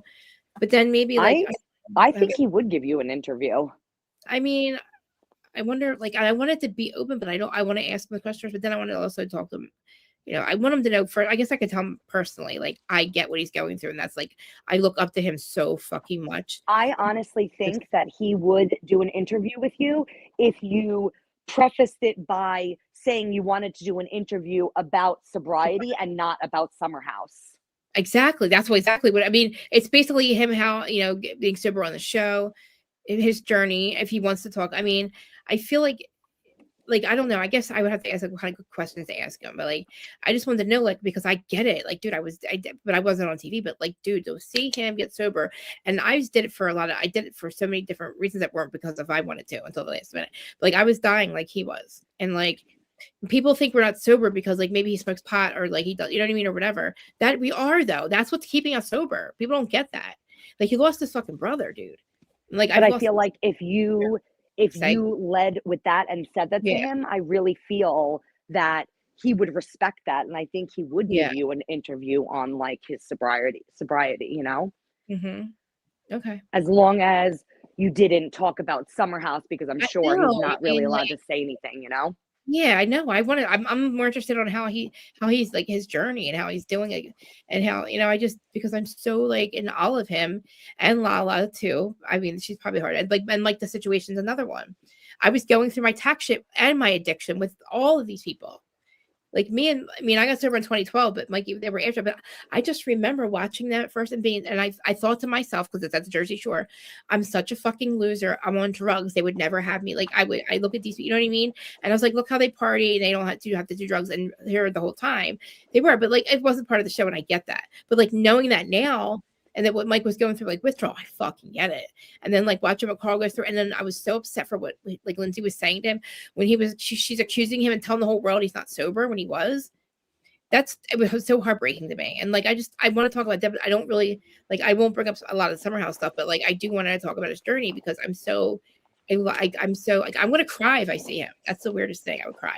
That's like another thing. I'm embarrassed. Like, my reactions are so like personal. Like, I also don't fangirl over a lot of people. I fangirl over other podcasters. You know what I mean? But like, yes. And like, I love, like, I like Ryan Bailey. I'm like so scared to like talk to him because I'm afraid I'll say something so stupid. I've already scared him away. Like, in the very beginning, I definitely scared him away. Have you ever listened or heard of the podcast Two Judgy Girls? Dude, yeah. But oh my god, I don't know. Yeah. There's just one podcast I can't remember in the very fucking beginning. Her name, I couldn't remember the name of the podcast. Hello, how is everybody's day? Good? Oh, wow. Hi. Hi. Good. Just joining us. We're just talking about like Bravo stuff. How are you? Good. How are you? Good. It's good to see you, girlfriend. Good to see you too. We're just talking about Bravo stuff, but so you think, should I send him an email or should I DM him or what? I guess maybe. What are we talking about? I'm sorry. We're talking about these, I guess, people that we like to meet, like Bravo people, like on the shows that we're talking about, Summer House, and like this guy Carl that she just went the other night to see at his bar. Also, I want to get the schedule. Is there like a schedule for his bar where like other celebrities are going to be there? Did you see? Not that I saw, but you should go on the Soft Bar Instagram because it does give you a schedule of what they're doing. And I could probably find out how, like, what it says to get a hold of him, somehow to get a hold of him, you know? I'm sure. All right. Should I don't know. I'll have to ask you how to word it, or maybe ChatGPT. That always sounds stupid, but like I'm so jealous, dude. I cannot wait to go to Charleston. I'm so glad. We gotta get a hold of Molly somehow. Molly definitely would be that cool, I think. Dude, they are awesome. I want to like I don't know where like their bar is, but do you think we're have to between like Hilton Head and Charleston? Do you think we're going to find somewhere like in between there? Because I heard that Charleston and Hilton Head is like an hour apart from each other. Where should we? So we got to ask Joe Bradley where to stay too. Like his, you know what I mean? Honestly, because I don't want to get a shitty plate. You know what I mean? And I want to pay for it soon if we can. I mean, I can. I mean, I'm saying, like, I'll pay for our thing, but we got to figure out soon. That way, like, yes. But I have to run. I'm sorry because I have to do some things on my day off. All right. And I'll message you later. Yeah, I think I might go live again about Taylor and shit because I said this on fucking Friday. I think that ABC platformed her and so did NBC knowing all this shit and they just fucking mad about it because now everybody else knows. I heard that Hulu is still airing the season. Why wouldn't of they? Bachelorette. Well, why wouldn't they? A Bachelorette? Yeah. Hulu? So what? Hulu, I guess, bought it or something? I don't know. That's what I heard, but I have Hulu. I haven't. I'm gonna try to go on Hulu and see if it's there. But are they sister companies or something or anything like that? No. Hulu and Peacock are not related. No. Okay, and I can't find that Valley thing, but if you find it, let me know. If you see it again, I'm dying to see it because even this girl that was just interviewing Brittany didn't play anything about the show. So if I see it, I'll definitely send it to you.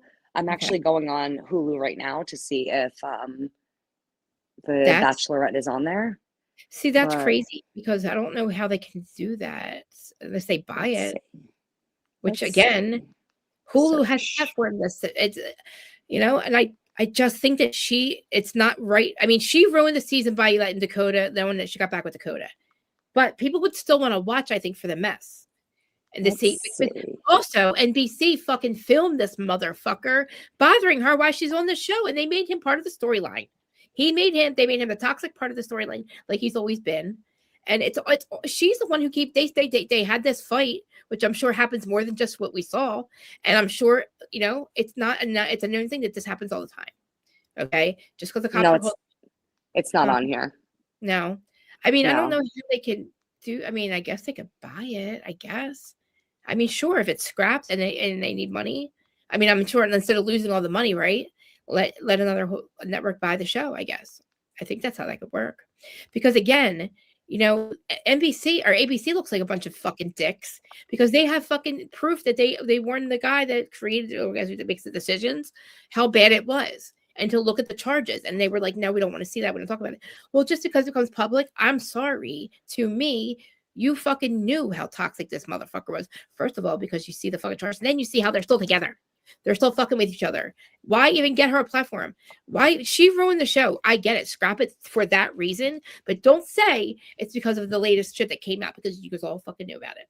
I'm sure they didn't say it, but it doesn't matter. She still got charged with child and all that shit. And you hear her saying on interviews exactly what the fuck happened. She told us. They're very toxic. They are toxic as fuck together. But NBC and ABC had no motherfucking problem with it until, just like people have said to me, some bitch goes to me, oh, well, it is a big deal that everybody saw it. No, motherfucker, no.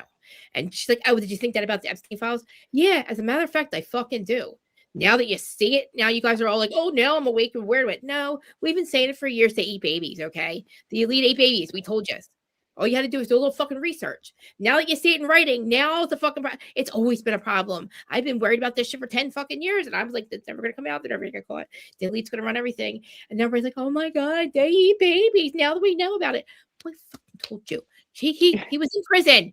Elaine's in prison for what the fuck, sex trafficking, right? So why is it a big fucking shot? It just makes me mad. Like, don't fucking and I think don't platform somebody and then take it away from her. Because we found out.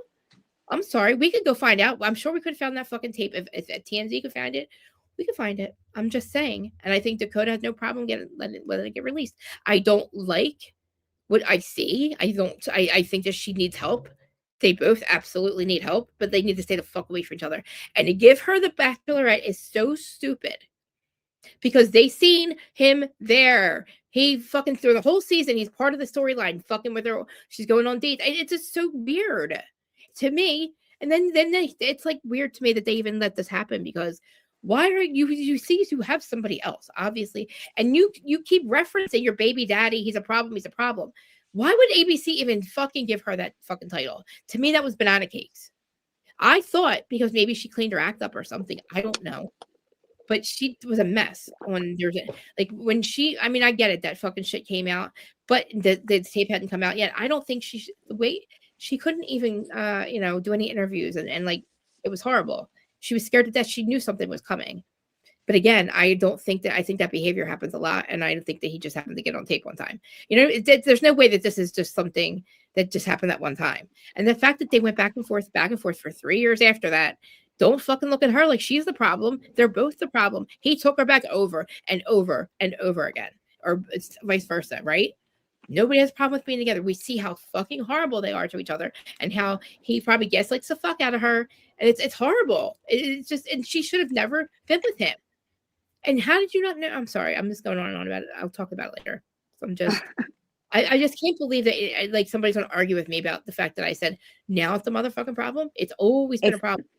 If you think about it, also, he's the one that leaked the video, because if you think about it, it's his video from his cell phone. He's the one that has the rights to that. They are not allowed to show that video without his consent, because it's his video. You're right. You're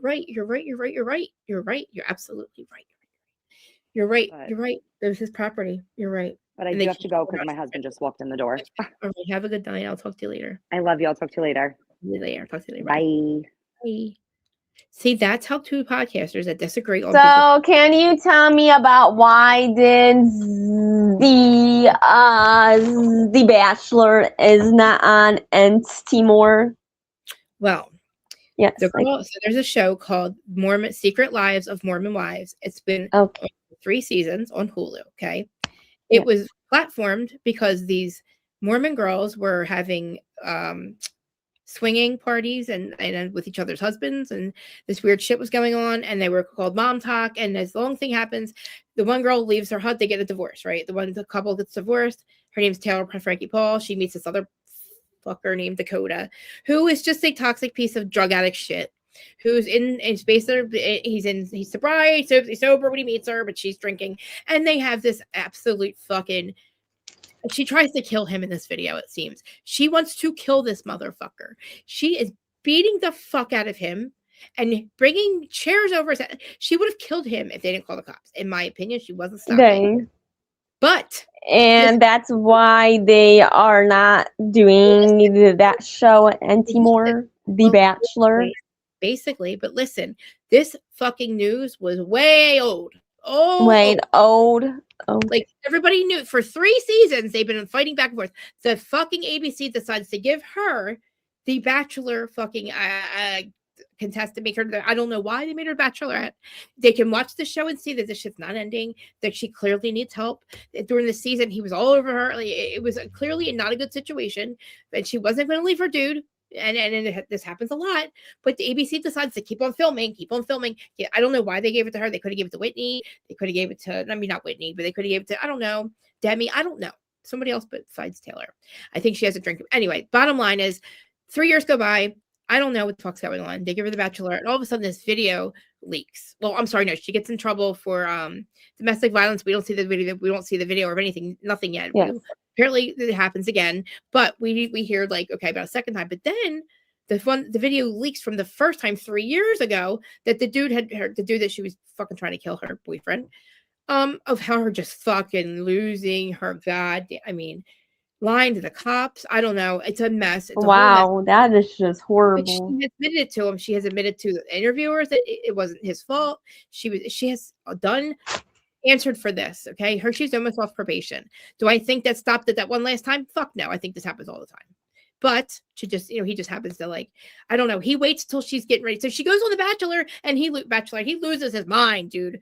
Dakota's like fucking her before she leaves. He's coming in during the season. They're letting him film. So you already see we have a bad situation going on here. And there's people warning ABC, listen, this is not a good idea.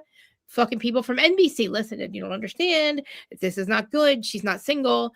And she's always, oh, I'm the victim. And, you know, bitch, you've been going back there for 3 years. You've both been going back to each other for 3 fucking years. Shut the fuck up. Do not tell me you might be the victim of something, his gaslighting, but you tried to kill him, Taylor. It was obvious you wanted him fucking dead.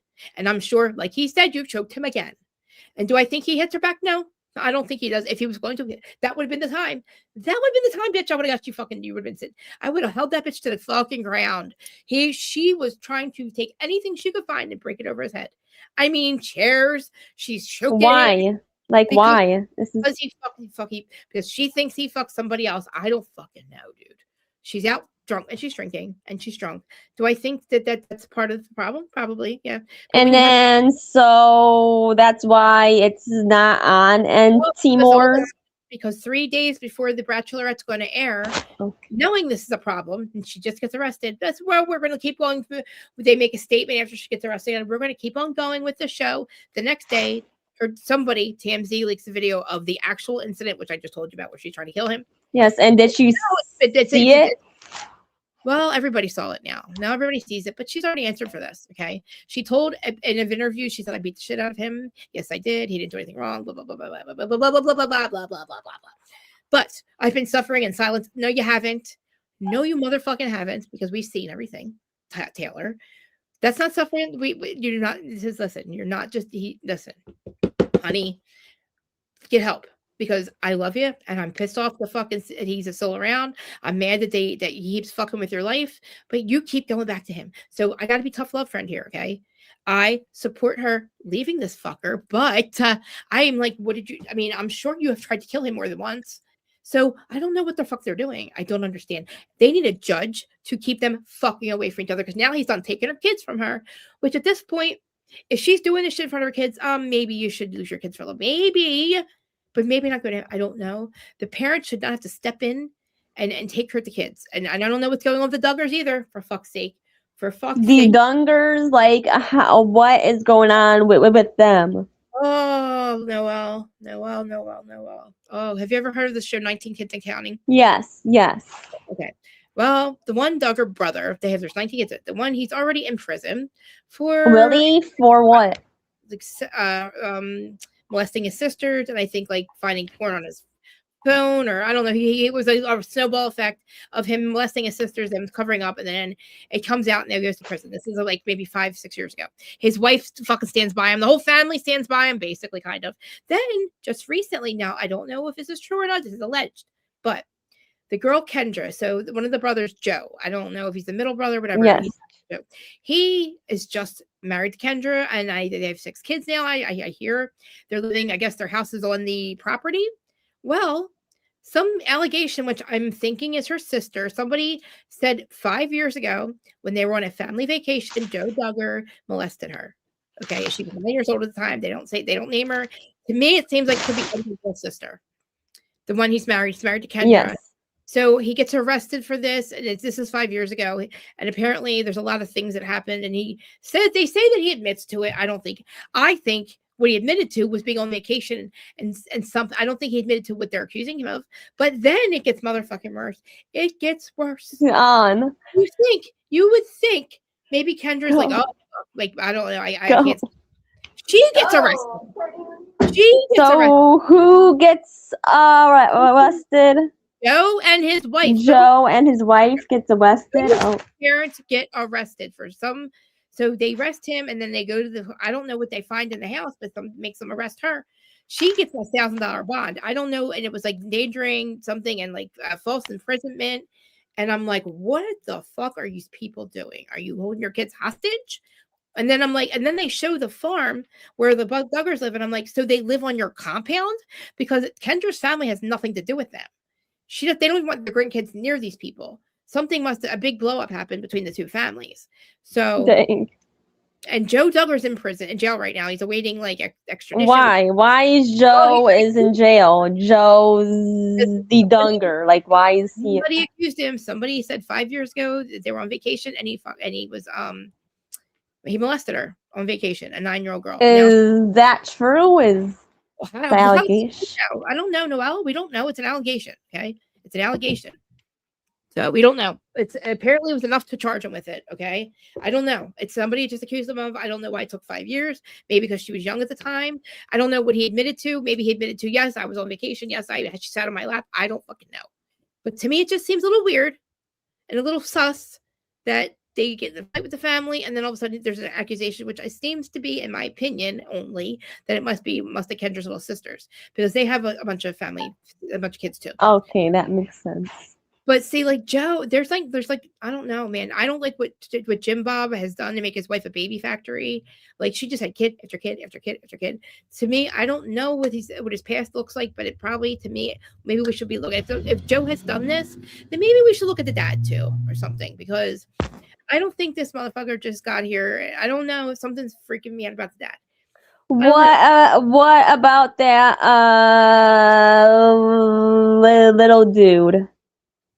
I don't know. I don't know about the other brothers. I don't know. I don't know. I don't know what's going on with them, because I can't believe that Kendra got arrested. Like I don't know in the actual, like, what in the actual little fuck is happening. I have no idea what could have been happening. What her charge could possibly be about. I don't know. I don't know if the kids are with her. I don't know if I think she got bailed out. I don't know. Her bail was really light. It was only $1,000. I don't know what's happening. I don't know if maybe they were trying to take her kids and she was like holding that. I don't know. She got arrested and she got charged with some child endangerment. So the both of them got into jail and arrested. Yes, I don't know. She got bailed out, but he's still there. He has to come in. He's got to come to the jail, I guess, in Arkansas. He's got to be transferred from or New or I don't know. It's something about Florida. It happened in Florida. I don't know what has to happen, but his dad got him a lawyer, and I haven't seen the latest today, but I'm going to look. I might do it. I'm going to try to do another show in about 2 hours about it. Okay, that makes sense. Because I don't want to, you know what I mean? Because I want to keep this for Beverly Hills, because we talked about that stuff in Bravo. I want to find a way to get a hold of Carl. Back to that, like I want to interview Carl, and I'm scared to death. I've been asking. I don't know. I don't have like a professional way to do it, like a producer or like. Huh? I don't have a professional way to ask somebody to interview me, like get an interview with them. I don't know. So I don't know. Are you gonna get a interview with them? I don't know how to do it professionally. Like I don't have a producer to ask. And what happened to is she not alive? The Nancy, is she not still a Nancy? In my opinion, no, I don't think she's alive anymore. But is anybody find her or no? Is anybody didn't find her? Not yet. Not yet. Oh. They kicked. So there's like 30, I don't know, a lot of media outside of our house for weeks. And then all of a sudden, and then everybody was like really, energy was high to find her. And I don't know. So they kicked the media out. And now it's like it got quiet, but I don't know if now they can investigate. Truly, I don't know if we were causing problems by being there. And did you go there or no? No. I don't think okay. I'm afraid to travel, so I don't really. Why? I don't know. I'm scared to fly. I'll drive, but I don't. I'm a baby. So why is everybody was at her house? Like that's just crazy.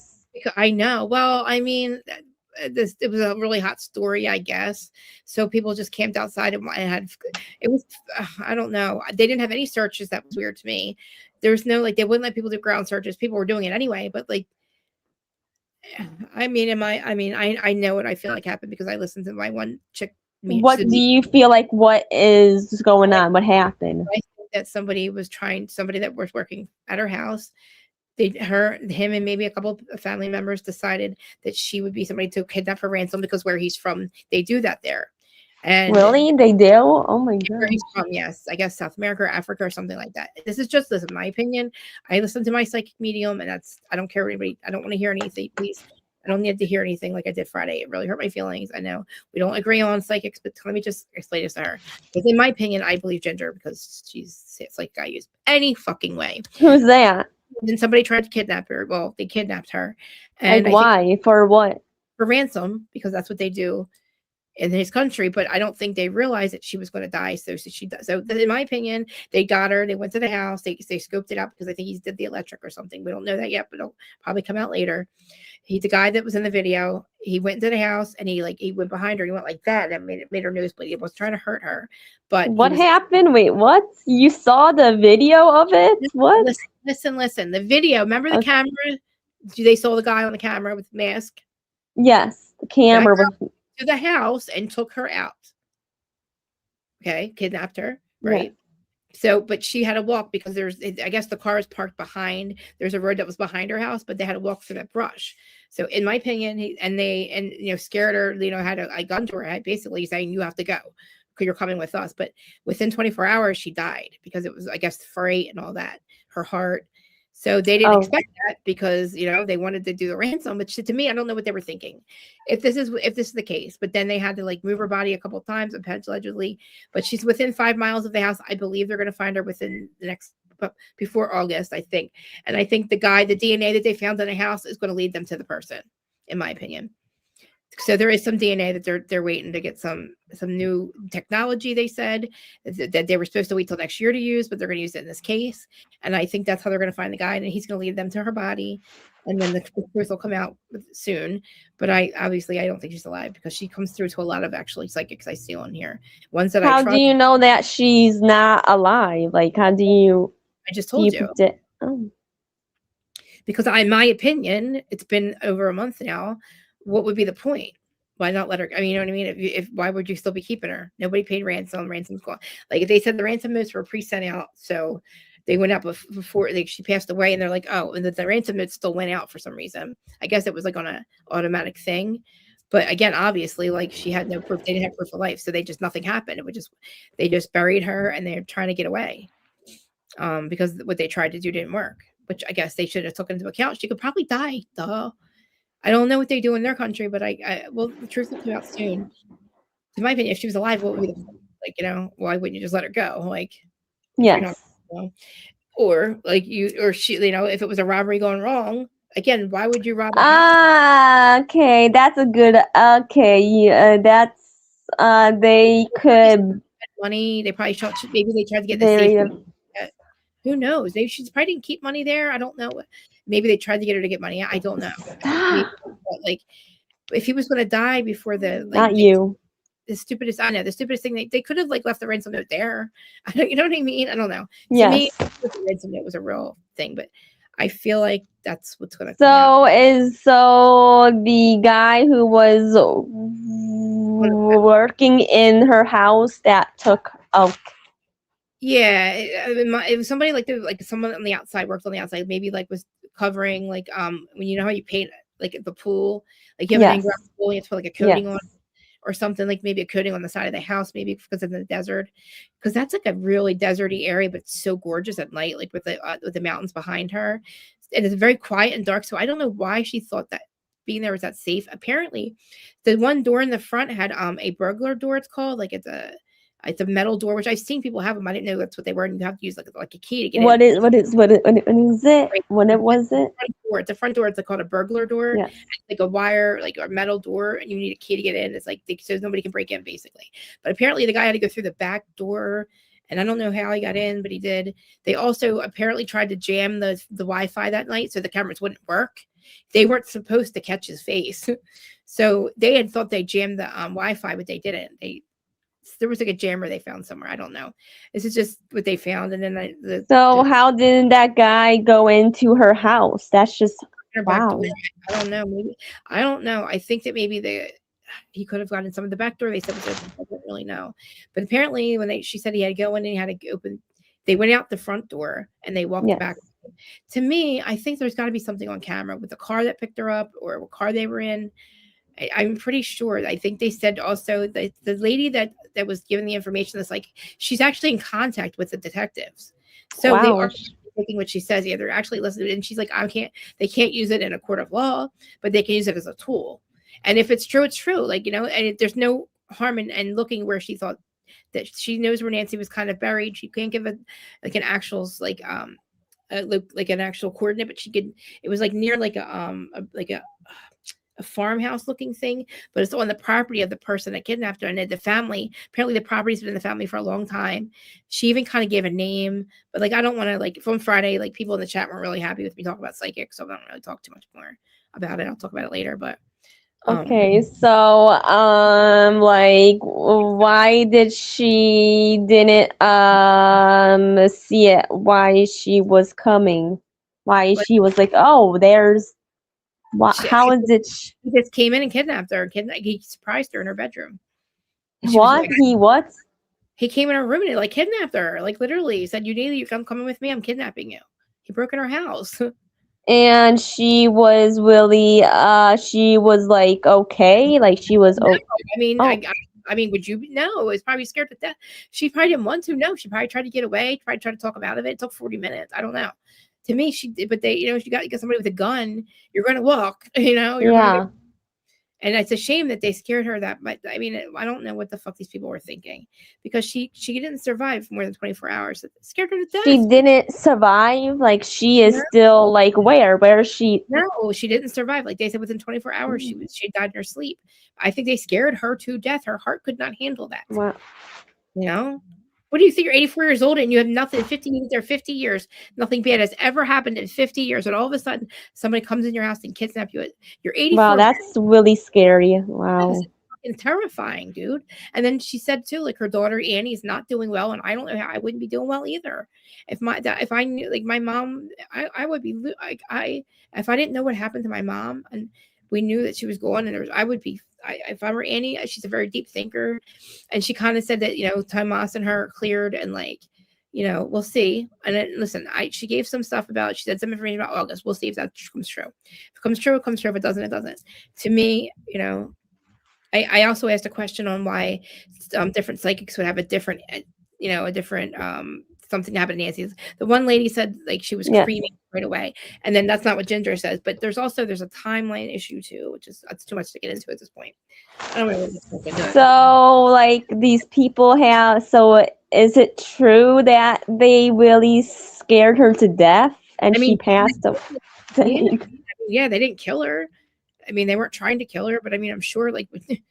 I mean, you're there. You don't know what's going to happen minute by minute. Even they say they're not going to hurt you. You don't know that. She's 80 goddamn 4. There's nothing bad's ever happened. How old is she? 84. She was 84. And nothing bad has ever happened in 50 years. She lived in that house for like 45 to 50 years. She lived in that exact fucking house. No cops were never called for anything. She's never had a burglar. Wow. Nothing. And she lived alone, which I don't fucking think was cool. I don't know why she lived that big dark house by her goddamn self, or why her security wasn't better than that. She should have had. I mean, why wasn't she alerted? Why? You know what I'm saying? In her house, somebody breaks in her house. I mean, you should have an alert, especially at 84. You should be able to see it on your phone. Or she really is 84. Nancy, wow. Yeah, and that's Savannah Guthrie's mom. Savannah's in her 40s or 50s or 50s. So it's like Savannah, the Guthrie is freaking out right now about this case. Of course, it's her daughter. I mean, it's her mom. Yeah, it's her kids. I'm so proud. They never did an interview. The thing that they did, I think, because Savannah works for Today Show, she knows how fucked the media is. Even though it was, I think we could use us to their advantage, to try to find her. But like, I think she knows what happens when you talk to the media, and they didn't give one interview, not at all. And really, they purposely have said nothing, and they thanked us. Actually, they thanked us, but that's it. And again, like they're going through so fucking much, they don't know what happened to their mom, and they're just waiting, and all this time goes by. It's been over a month now. It's like you lose hope, and I would be losing my mind too if I didn't know where my mom was. So I would be like freaking out if that happens. Exactly. I mean, it just makes me so sad for her, for all of them that had to happen, because that's her fucking mom. I would just be like, why wasn't she living with? I understand she didn't want to. She wanted to live by herself, but fucking security better than what the. Oh, we don't have. She didn't pay for the. So did she have security or no into that house? She had Nest cameras, but I don't know if it was enough cameras. Oh. I don't know if they dismantled it, but they seem to have gotten more than what we've seen, but that doesn't tell you anything. What happens is whatever. There's 40 minutes that's unaccounted for inside the house from the time you see them on camera till they, I guess, when Dude, I don't even say that. How the fuck they even know or I'm sorry, her pacemaker disconnects from her phone. My thing is, if you have her phone, then you see her notifications. So you see, just because it doesn't record, but you'll see on the thing what came. So for them saying is they didn't have any video or picture was a lie. Because Nest Cam, even if you don't pay for the prescription, you still get a notification and a picture of what it is, who it is, whatever. So maybe she didn't hear because it was asleep. She was asleep, I guess. And how somehow they got. She was asleep, and then this guy was coming in like, "Hey, we're gonna kidnap you and starve her to death." That's how she. Yeah, basically, here you're coming with me, lady. You know, but basically the blood was from him. We had to grab her from behind, I guess. I don't know. And the broker knows. I don't want to say that for sure. It's just what we've heard. This is what psychic said. Because it does look like he broke her nose. Well, it made her bleed. She had a nosebleed. That's what the blood was. Blood trail outside. Her walking, like, and the blood dripping.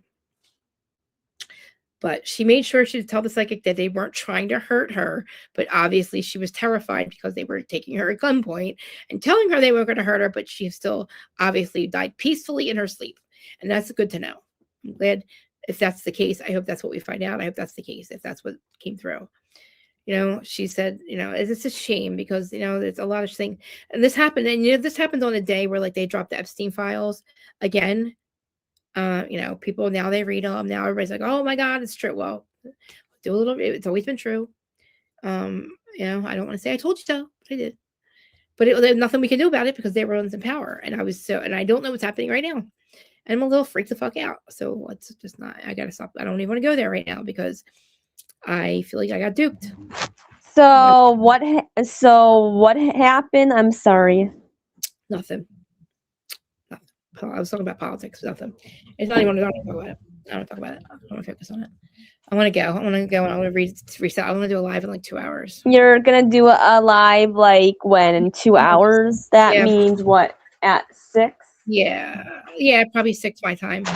Eastern time. I just want to look up the latest on Taylor and on the Duggars situation. The Duggars situation. Kendra, where's the mom? Like, she get bailed out. Who bailed her? Like, whatever I can find the latest on that. And yeah, that's it. Because there's a lot probably going on. I haven't seen it. I haven't looked all day, so I'll just do Bravo news and stuff.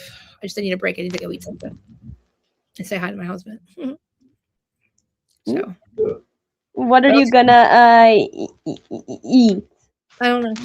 My granola. I think my granola probably I have to find. Your granola bar? No, it's like in a bag. I don't know where it is. I'll show you, but I can't find it. Around here somewhere. That's all I eat usually right now. I don't eat meat, so I eat a lot of weird shit. You don't eat meat because last time I had a burger, I had tried to eat a burger at BravoCon and I got sick. So no, I don't eat burgers. I don't eat any meat at all. But I mean, I make a lot of stuff that it seems like has meat in it, but it's just I can't. I try it. It's not because I don't want to. I mean, I do. I am an animal lover, but I also know that plants don't like to be eaten either. But I know that we have to. So I've kind of I eat a lot of vegetables. My husband said I eat like a bird, like a rabbit. You eat a lot of vegetables. That's good. That's good. Yeah, a lot of fruit, a lot of grains and like toast fruit. with I love toast and avocado. So I love avocado on toast. I love that. Avocado. You eat that sometimes or? Yeah. It's so good on toast, isn't it? So good on toast. Tell you, whoever just said that, tell them. I love it in the morning on toast with some kind of tomato basil or something. Dad, she said she loved it on the toast, Dad. With avocado and some kind of tomato. Huh? And some kind of tomato. My fruit shake. I make a fruit shake and I put avocado. Oh, that sounds so good. That sounds good. She said that sounds really good. She said. Did you have your program today? Yes, I did. Was it good? Did you have fun? Yes, I did have my program. It is every Monday. I go every Monday, Tuesday, and Wednesday. Oh, okay. What did you guys do today? Today we did sorting the papers. Oh, okay. Like what? For like just whatever, just to learn how, like, what was it for? Are you like putting you to work? Yes. Oh well. Like, Like that's cool. I mean, I know before. and into the afternoon, we read the current events. Oh, okay. And then after that, we watch a video about the Bill of Rights with the disabilities,